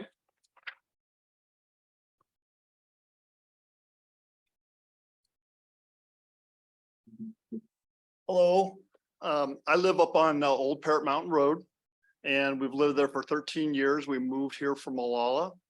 And I am a concerned owner about a development being so localized. Our deck looks out over the valley. And from our deck, we can see Highway 99. And you ought to see what Highway 99 looks like at 4 o'clock, 5 o'clock in the afternoon, or 5 o'clock on Friday, or 5 o'clock on Sunday, or 6 o'clock in the morning. It's a mess. And I think the new development that's going across 99 from Providence, I did a rough calculation, it's going to add 2,000 cars and no infrastructure to the road. In April of this year, I was on Corral Creek going to the golf course, which I use regularly. I'm a member and have an annual pass. And I was hit by a person who was probably going 50 miles an hour on Corral Creek, totaled my truck. And I could not imagine what's going to happen with Corral Creek if you add this complex, put a few thousand people, a few thousand cars. It's a mess. Rennie Road is a mess. People come off of Wilsonville Road, if you're familiar with the area at all. Shad is now gravel. People come Corral Creek and they cut across Anna and go up Shad. And Shad, you folks grade Shad all the time. And it is a bumpy mess because people just move, and Parrot Mountain is increased traffic. We've seen it in the 13 years. And again, when we moved from Malala, if you've ever been to Malala, and you look at downtown proper Malala and you look at the outskirts of Malala, you'll see that there was no plan. There was no plan for development. There was no big plan to make the city a viable, functional unit. And I think that's, hopefully that doesn't happen in Newberg, where we just have all these little pockets growing and there's no big plan. I believe that's all I have. Let me check. Made some notes. That's it. Oh, I'm also concerned about water. I know at one time there was some water with Parrot Mountain Estates. I don't know the history of that, but I do know at one time there was water. I am concerned about water. If some wells are dug, I live up above, and low people get the water, the high people don't. And so I know during the presentation, it was mentioned that the proposal is going to be part of the city water system. If that's the case, then it's a moot point. But if it's not, if wells are dug, then the landowners living above it might have a problem. Thank you. Thank you. And next up, let's have David Moyle.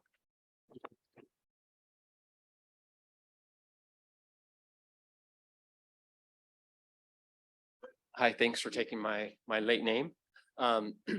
So I know it's getting late, and so I'll just take a few minutes. I'm one of those pickleball crazies. I've been a lifelong athlete and used to be completely into racquetball, a coach for 25 years and a player for 25 years. During the pandemic, the gyms closed. And prior to that time, the Bel Airs were acquaintances, but I found this new sport called pickleball and played at Brian's house many times. So that's how I became their friend. The difference between pickleball and all of the other sports that I've been involved in is the social nature of it. I'm not sure why it is. I think one reason is when you play pickleball, it's almost always played in doubles. You're 15 feet across from your opponents. But there's a group of us that plays pickleball at Sunrise in Murray Hill 3 days a week, rain or shine. And if you arrive late, the two things that you will hear are the pickleballs being hit back and forth and laughter. There's just something about the sport that generates fun and friendships.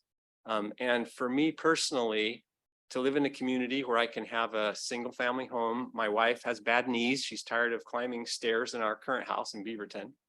that's built around a community of people who are interested in recreation and doing things together, to me, that would just be a very, very desirable place to live. So I'm not sure how that weighs in to your decision making, but I think it would really enhance Newberg. I won my first silver medal with Gary at a tournament here in Newberg.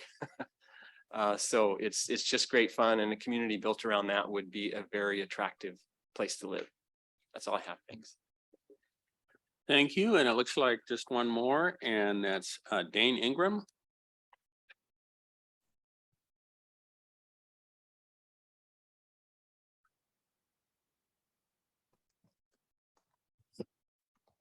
Hi, I'm Dane Ingram. My family owns property between Providence Drive and Corral Creek. And real quick, I just want to say we are in support of the inclusion of the Bel Air's property into the UR. And the reasons we support it are, first, as mentioned, the current UR is inadequate, does not provide enough developable land through 2051. Secondly, the city services are already available nearby. Third, with the bypass coming in, it just makes sense to bring the area around the bypass into the UR. Add to that the fact that it was already approved previously, we see no reason not to approve the addition of this property. Thank you. Well, thank you. So at this point, I'll go ahead and close the public. Excuse me, we have one more We do have one online. more? Oh, Yes. my That's apologies. Okay, go Justine ahead. Stimmer.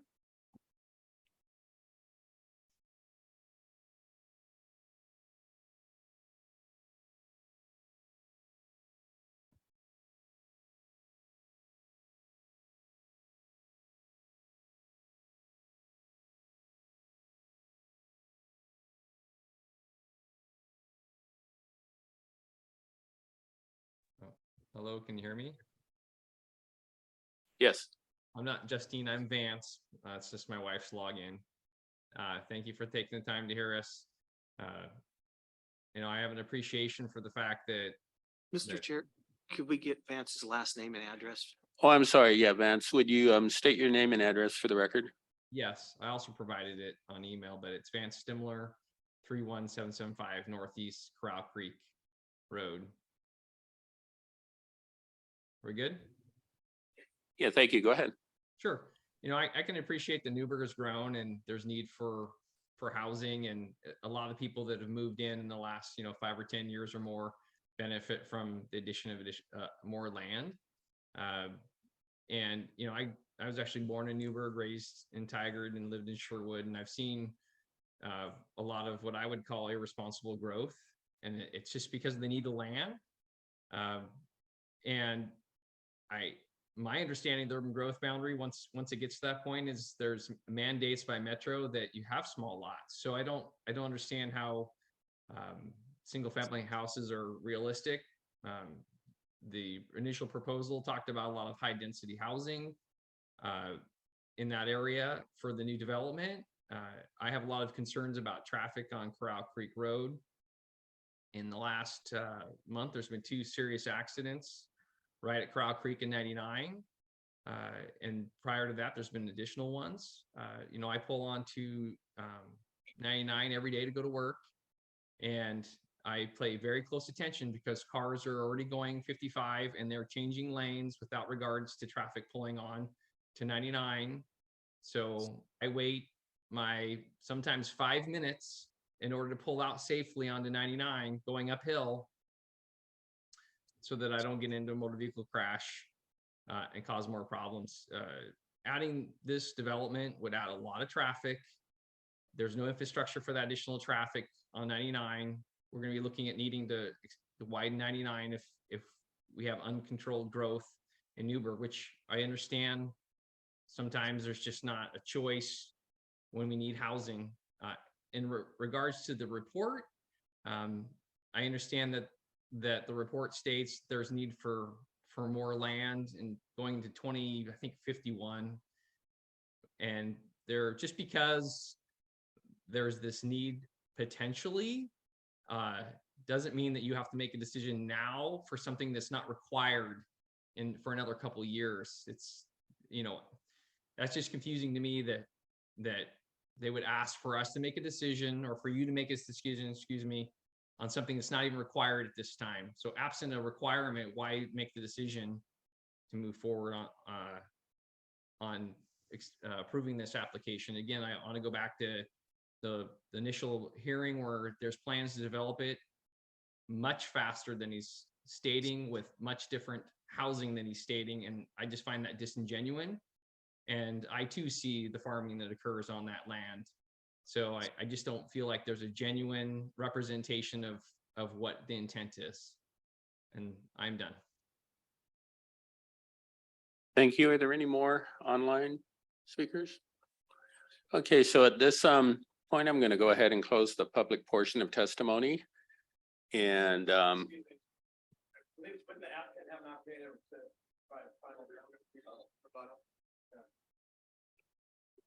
my apologies, if the applicant would like to come forward for a rebuttal.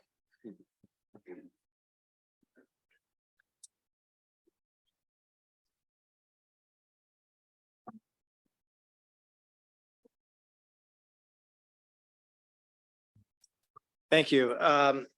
Again, Reed Stapleton with Dow. I have just a couple of points that I wanted to make, and then I'll let Joe comment on things that he wanted to say. With regard to the comment that was stated about there's been no interpretation of the reasonably serviceable offered by the applicant, that's not true. We've offered, I think, a very straightforward definition of what's reasonably serviceable, which is, can it be feasibly served with utilities? Are there conventional utility systems that can be delivered to serve these properties? It's a very basic standard and very straightforward. We come up with plans and develop land for developers and clients all over the area. They have very clear criteria that come into play about, is this a feasible site to develop? Can it be developed with sewer infrastructure? Are there downstream capacity issues? Are there extensive pipe increases? Are there pump stations that come into play? Is there water supply capacity and pressure for that area? These are the types of things that we looked at, all very straightforward. It doesn't relate to this value of benefits derived from developing versus value of benefits developing other lands, which was the definition offered by staff. I think that that's a fundamentally flawed definition, and even the writer of that letter at KGH Engineering stated that definition is going to be perceived by stakeholders in different ways as circumstances change over time. I don't think that that's a feasible definition when it's inherently acknowledged that it is subject to all sorts of different interpretations. So that's the first point I wanted to say. There's a comment about road safety. And again, as I mentioned earlier, there's no change in trip capacity directly from this proposal. However, if you do fast forward and you do presume that the site comes into the urban reserve, it does come into the urban growth boundary and develops, what we see is that that's when mitigation is applied. There are traffic control improvements provided at intersections. There's sidewalk improvements. There's widening. There's shoulder widening that occurs on those road frontages. There are safety improvements that occur with development that make those facilities inherently safer. That's what happens when sites develop. Particularly in these kind of rural urban kind of fringe scenarios where you have where you don't have shoulders, you don't have sidewalks, and so I think what you will actually see out here is that if this site is brought in and develops, that you will have a safer scenario. And when this site were to come in to the city and a new zoning is applied, that's when the transportation planning rule would be required. So the state's transportation planning rule would kick in, and there will have to be an analysis of what is the additional trip potential that can come from the site, and does that require offsite mitigation to ensure that other road facilities and intersections within the city need to be improved to satisfy that additional, the additional trips that would come from the site? So there's a whole process involved in a subsequent step here that will look at and identify mitigation that's required to make sure that there are all the safety improvements and capacity improvements that need to happen in the city to accommodate development here. With that, I'll pass it to Joe. I just want to make a couple quick comments and additional arguments here. I think we've heard tonight that the city is not required to do what the applicant is asking. But one thing that nobody has acknowledged is the city has the authority to do exactly what we're asking. And the city is going to be required to do what we're asking in the very near future. And the applicant has borne a lot of the burden that the city would otherwise take on. That's the first point I want to make. The second point I want to make is regarding what Mr. Woodward said about reasonable alternatives that will require less or have less effect upon resource land. And I just want to reiterate that at some point, resource land is going to have to be included to meet the city's needs. And that's a very important point that I want to make. And then the last point I want to make is Mr. Woodward cited DS Park Lane v. Metro. But one of the things that he didn't say is LUBA specifically overturned what Metro was doing because they skipped step 3 in the process. Here, we did not skip any steps in the process. So that is one of the instances in how this application is directly distinguishable from the case law that was cited by Mr. Woodward. And last, the last section that of the quote that he provides here is, it says, in considering a specific site under one of the subsection 4 exceptions, determine that no higher priority land is adequate to meet the particular subsection 4 need. And that is what the applicant has shown. The higher priority land in this instance is not adequate to meet the city's needs. And that is why the applicant is requesting for its property to be included in the URA. And that is all that I have for this evening. Thank you for your time. And we appreciate all your efforts in reviewing all our materials. Thank you. Thank you very much. And I want to again thank everyone for the public comments. Very well informed on both sides of the issue. And it was a good discussion on the future of our community. So I'll go ahead and close the public portion of the testimony and ask for final comments from staff and recommendation.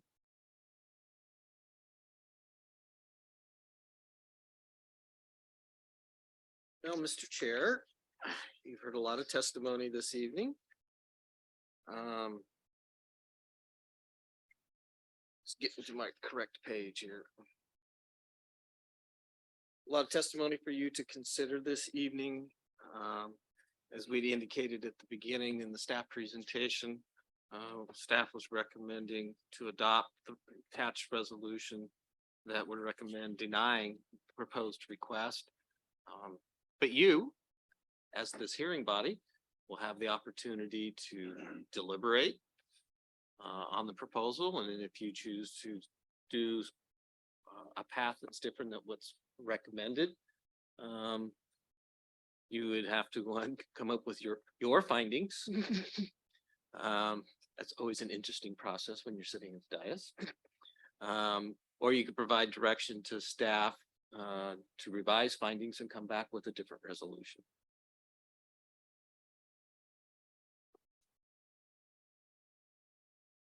And do you have any comments? Really nothing much additional other than, it's hard for the county to recommend approval if the city's not recommending approval, because really their burden is higher to demonstrate that it qualifies for under the criteria. And in the comprehensive plan for Yamhill County, it's required that it's shown to be an efficient transition from rural to urban land. And if the city believes that there are other areas that of higher priority to be included, that could be included, we really can't conclude otherwise. So. Thank you. Okay, at this time, let's go to commission deliberation. Anyone want to start off with comments, concerns? I got a question for, and maybe Doug can help with this.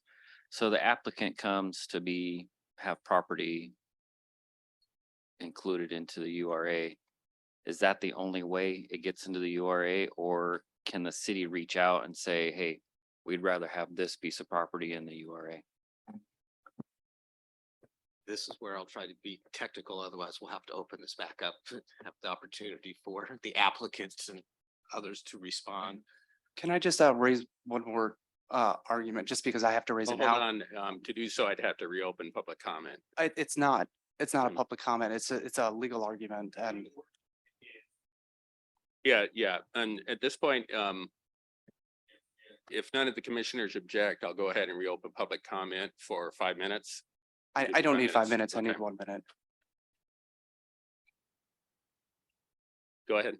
I just want to make note that under ORS 197, 797, 6E, that unless we waive it, the applicant is entitled to final written legal argument. So I just want to raise that issue now. And at this point in time, we are not waiving final written legal argument. Okay, thank you. Go ahead and close public comment again and go back to comments from commissioners. Kit, did you have more?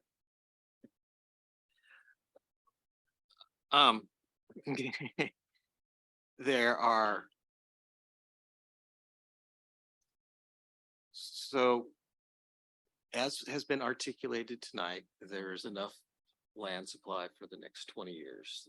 It has been brought up that the city is going to have to address likely some form of an urban growth boundary expansion in the future. Our current horizon, as noted in my early presentation in the slides, is out to 2025. So urban reserve areas are one way to address an urban growth boundary expansion. You have to remember they are two separate different things. So you can do an urban growth boundary expansion without having urban reserves. There's a process to go through. If you have urban reserves, then urban reserves is what you would go and look at first if you were doing an urban growth boundary expansion.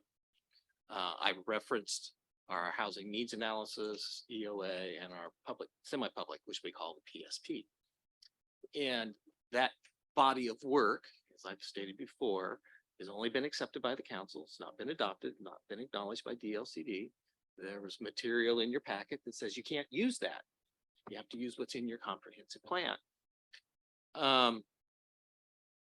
So staff is not saying that we may not have adequate urban reserve areas, given the analysis that Dal had done, or if you were to do an analysis based upon what's in our current comprehensive plan. We're not taking that at task.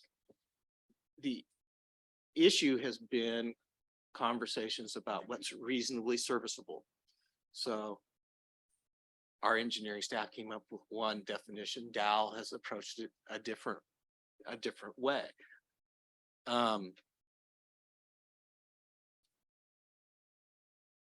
The body of work that we did in 2021 indicates that we need some additional land within our urban growth boundary. So those documents that are referenced in your staff report. So roughly it's like this: about 165 acres of industrial land and about 75 acres of residential land, primarily in the medium density and high density categories. We have enough land in our low density. And in those numbers, it also embeds additional land that we need for parks. So the city has been working on doing an urban growth boundary process. But it's now been placed on, I will use the word placed on hold, because of issues and comments that have come back to the city from the Department of Land Conservation and Development.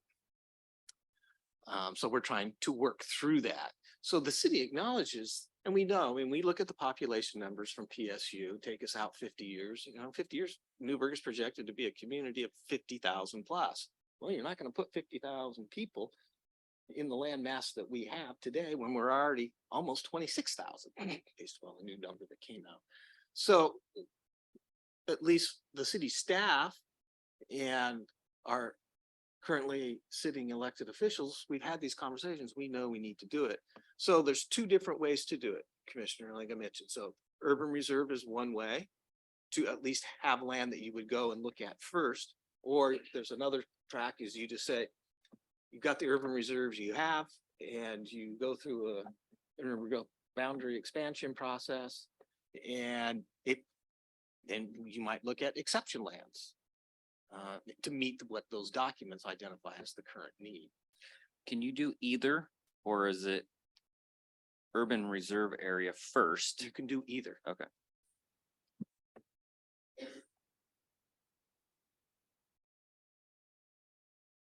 Other comments? Meryl, you have anything? Mary?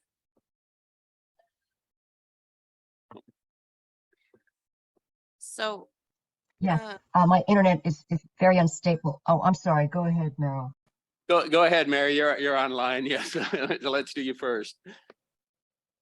Okay, thank you very much. You know, I've passed this area oftentimes, and the first time I drove by and saw the signs, I thought, well, what could this possibly be about? Because I kept thinking this is highly inappropriate for you know, any kind of development. I was trying to think, what could this possibly entail?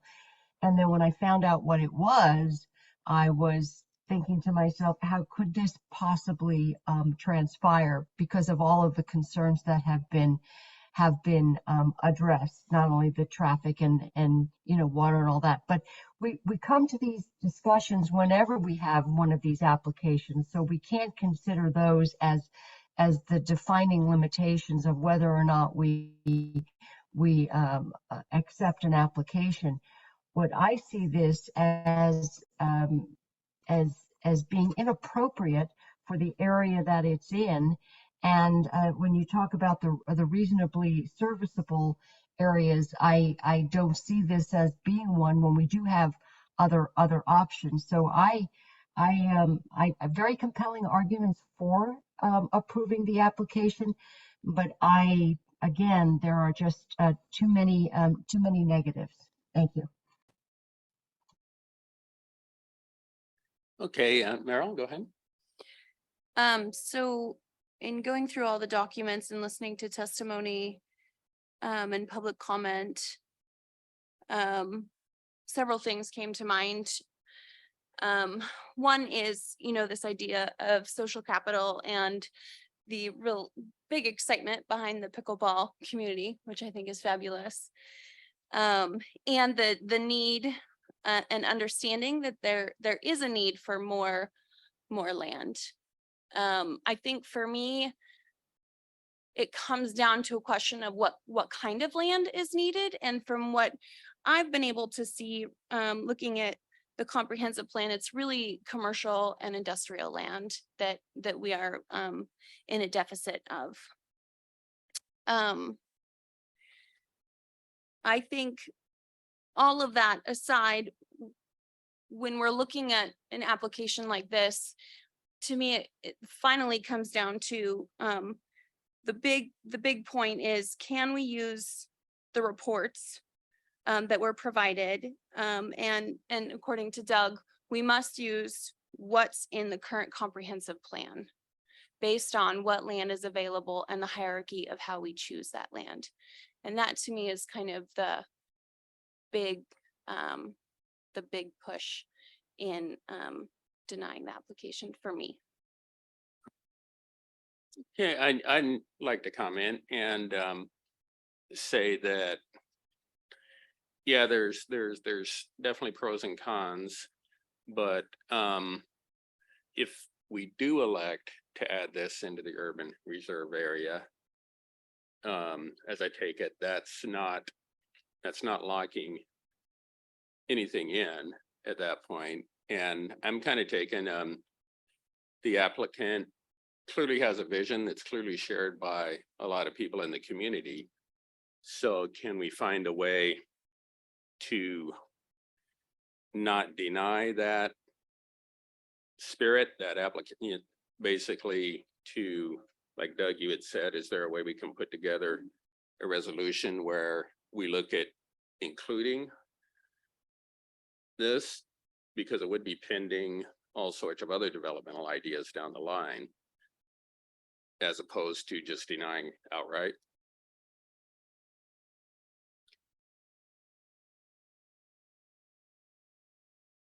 So if we did something like that, what would that look like, Doug? It would depend on the direction that you would provide. It would need to have, Ken and I would need to have some clarity about what and how you believe the findings that have been prepared, that they are incorrect, and some guidance about not giving us the exact words about how we would write findings to support what the commission would desire to do. Okay, I like, as you alluded to, we have enough land. Would you agree with the assessment, though, that we'd have to revisit in a couple of years and need more land? In the statewide, and I'm going to be very generic, in the statewide land use system is that we're supposed to have a 20-year supply of land. Recent work that we've conducted shows that we have some deficiencies, which leads to this urban growth boundary expansion process. City has attempted it before, it's failed. So we're not taking again issue that the city does not need additional land to support its growth. We do. It gets back to the commissioner's question. Is it you start with an urban reserve approach, or do you just go into the urban growth boundary approach?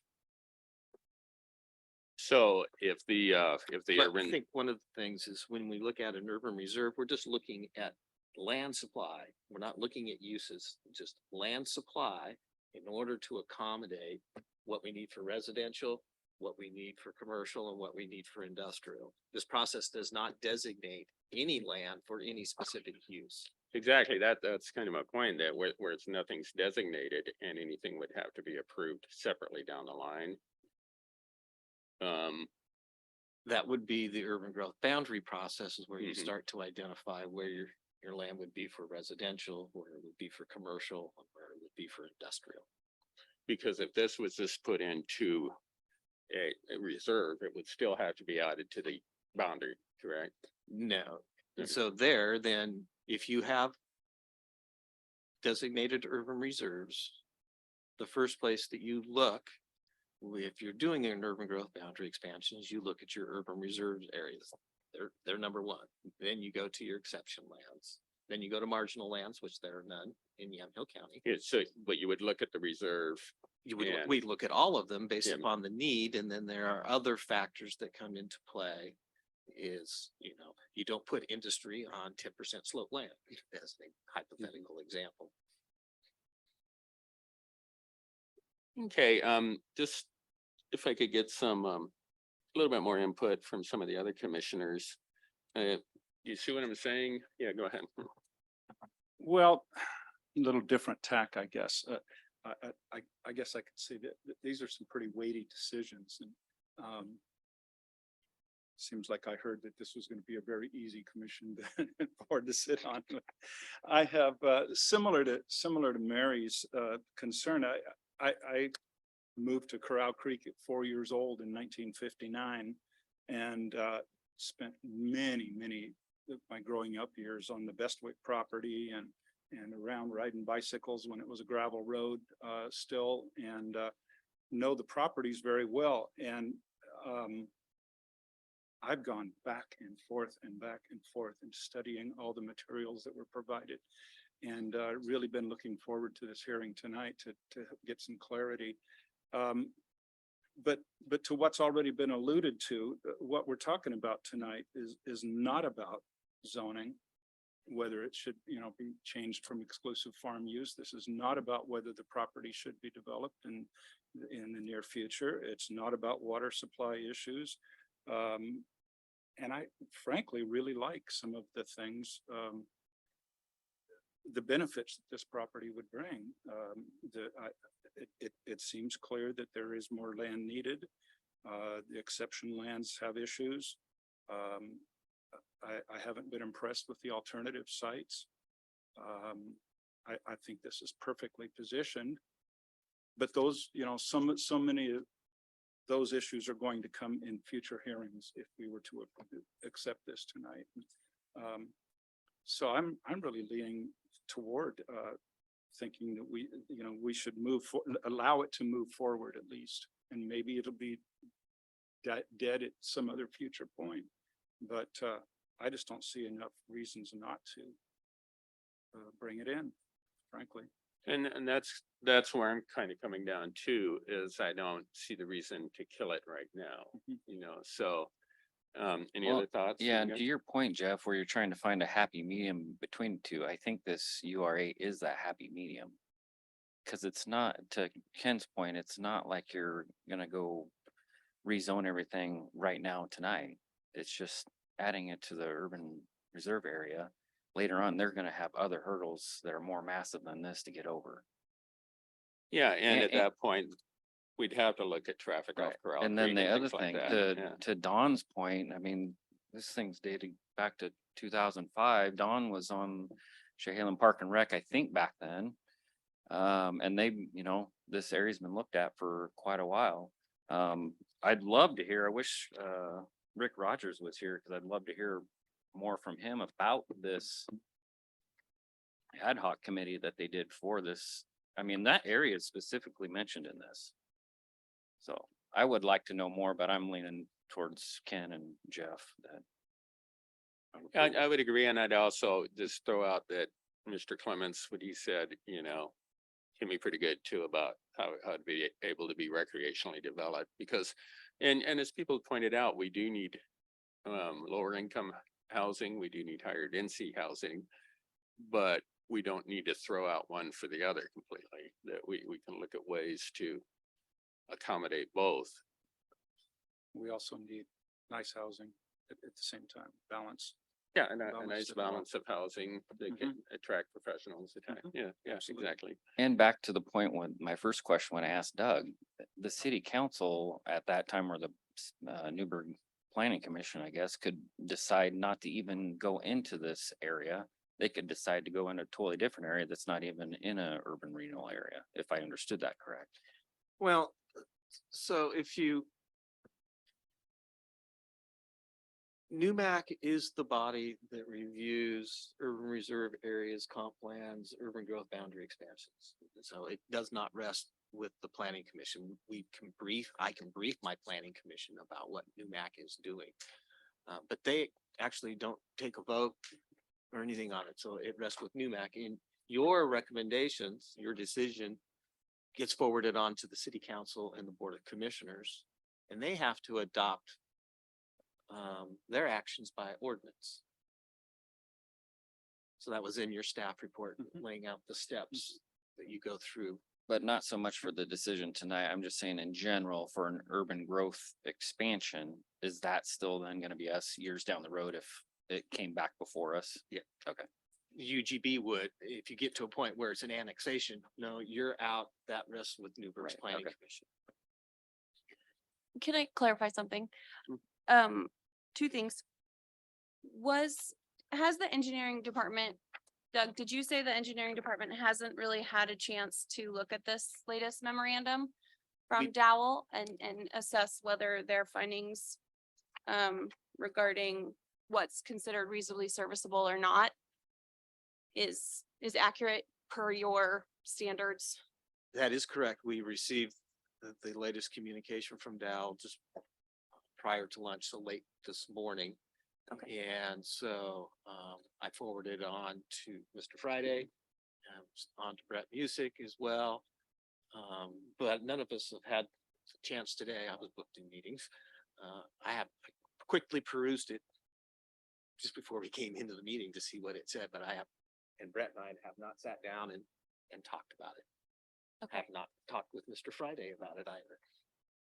And to clarify, we have enough land in our urban reserve area currently for projected growth through 2041. Yes. Okay. Okay. Anyone else? Any motions for consideration? Could I ask another question? Yeah, absolutely.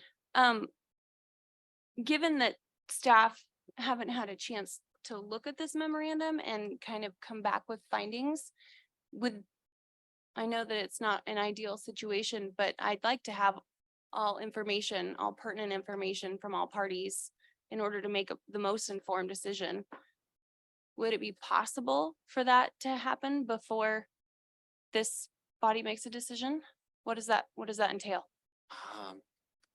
That would require continuing the hearing. Okay, Um,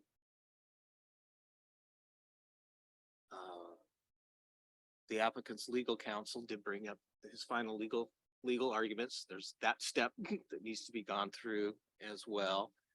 If there was agreement to continue it, that's why I was getting on my phone a while ago. It wasn't because I was looking at a ball game to see a score or anything.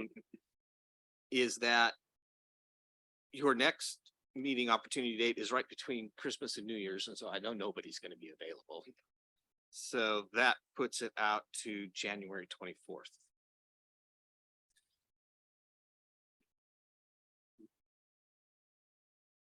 What That about, might be something you might want to ask the applicant about what their feeling or opinion is. well, and let's just clarify our options here. What about if a majority, if we were looking at including, would that require another Another meeting? Yes. yeah, another move back from staff and then another meeting as well? If there was a majority of you who wanted staff to rewrite this, change the findings, you would have to have a motion and a second and a vote, give us a direction. We'd have to go back, change the findings and bring that back to you. Again, the next available date would be January 24th. Decision time. Well, so just to be clear, we could move to for an extension. We could move to ask staff to come back with a different consideration. And or we could move to deny along current recommendations. Those are those three options, right? But we need to ask the applicant if they're okay for one of the options, which is extending it, right? Yeah, they would have Till to be okay with that mid-January. one. Yeah.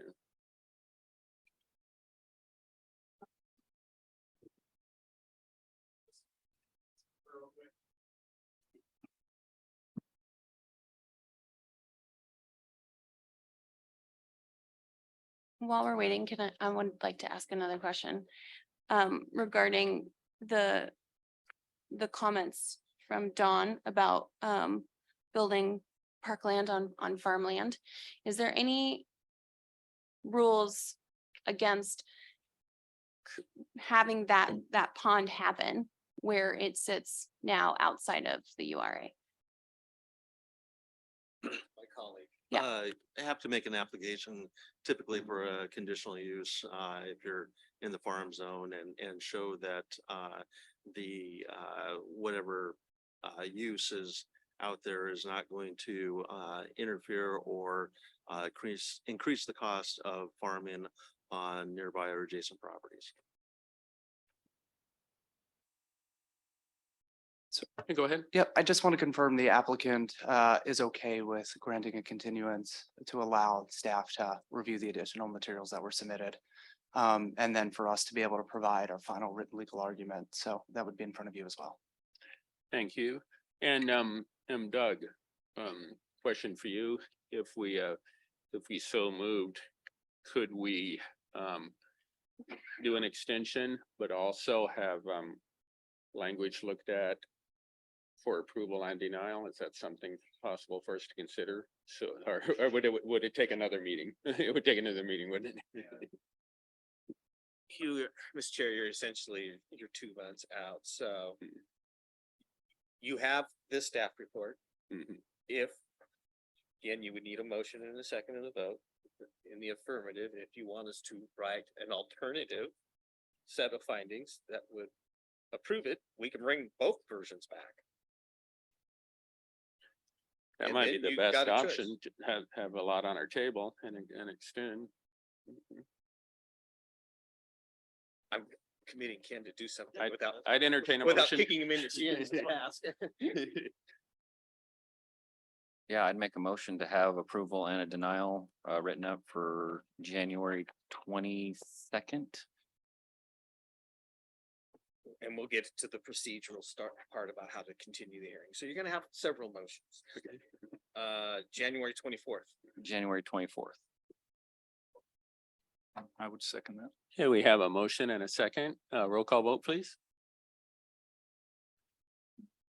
Sorry. Sorry, Ken Summers. Mary Starrett.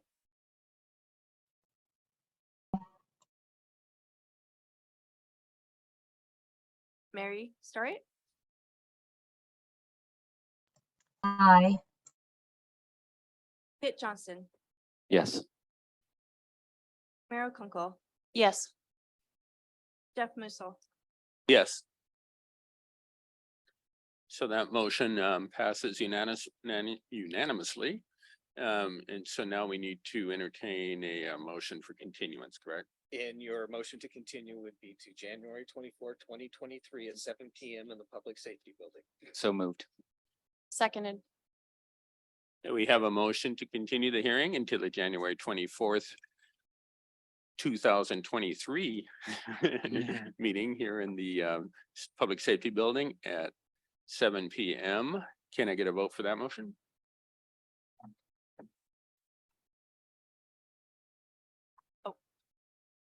Pitt Johnson, Yes. Merrill Kunkel, yes, Jeff Mussel, Yes. Ken Summers, Yes. Mary Starrett. Yes.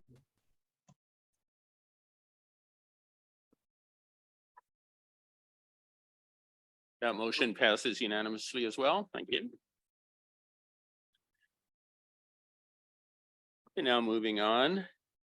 Our next item is just Items from staff. which Items your from meeting staff. is now January 24th. So you solved my problem for me. And is that it, Doug? That's all from staff. Any items from commissioners?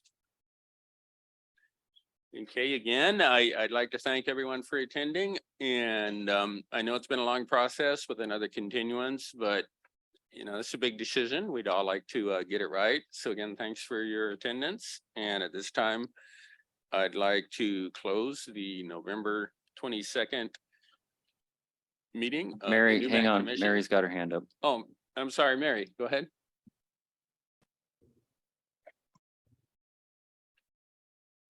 Yes, I think we should note that Kit will be a sitting commissioner at that time, and we cannot have two commissioners in the same venue. And so one of us would have to bow out. So not sure how this is going to work since we're sort of changing horses in midstream, but it looks like Kit would likely carry on this commission, and I would not. So I don't know what we do going forward regarding. We would try to find another planning commission member to sit for whichever commissioner is no longer serving, because we only would have one commissioner and then a couple of planning commission members. So we'd basically have to look for another commission member for that meeting. Yes, the city has, Commissioner Sterrett brought up a valid point I've been stewing over the weekend, is that we also have transitions occurring in our city council. And so both of our members, our primary and our secondary to Newmac, the mayor is transitioning away. We have a new mayor coming on board. And of course, Councillor Bacon, who was the second seat, passed away. So we don't have an alternate right now. So that's something I'll have to talk with the city manager about. So is that something needs to be dealt with now? No. Okay. That's something that Ken and I will have to work. Would we be able to have a quorum in a January meeting? Yes. Okay. If we can get Alan to be here, definitely. Okay, yeah, that's a good point. Yeah. So, okay. So you'll let So us if it, know on even if that. it ends up and if it's Commissioner Sterrett steps aside and new Commissioner Johnston stays, you still have four. We still have it. You got Okay. your quorum. Okay. Okay, so yeah, yeah, duly noted, and Doug, I'm sure you gentlemen will be on that. Okay, so at this time, I'll go ahead and close the November 22nd meeting of the NewMac Commission. And thank you all for attending.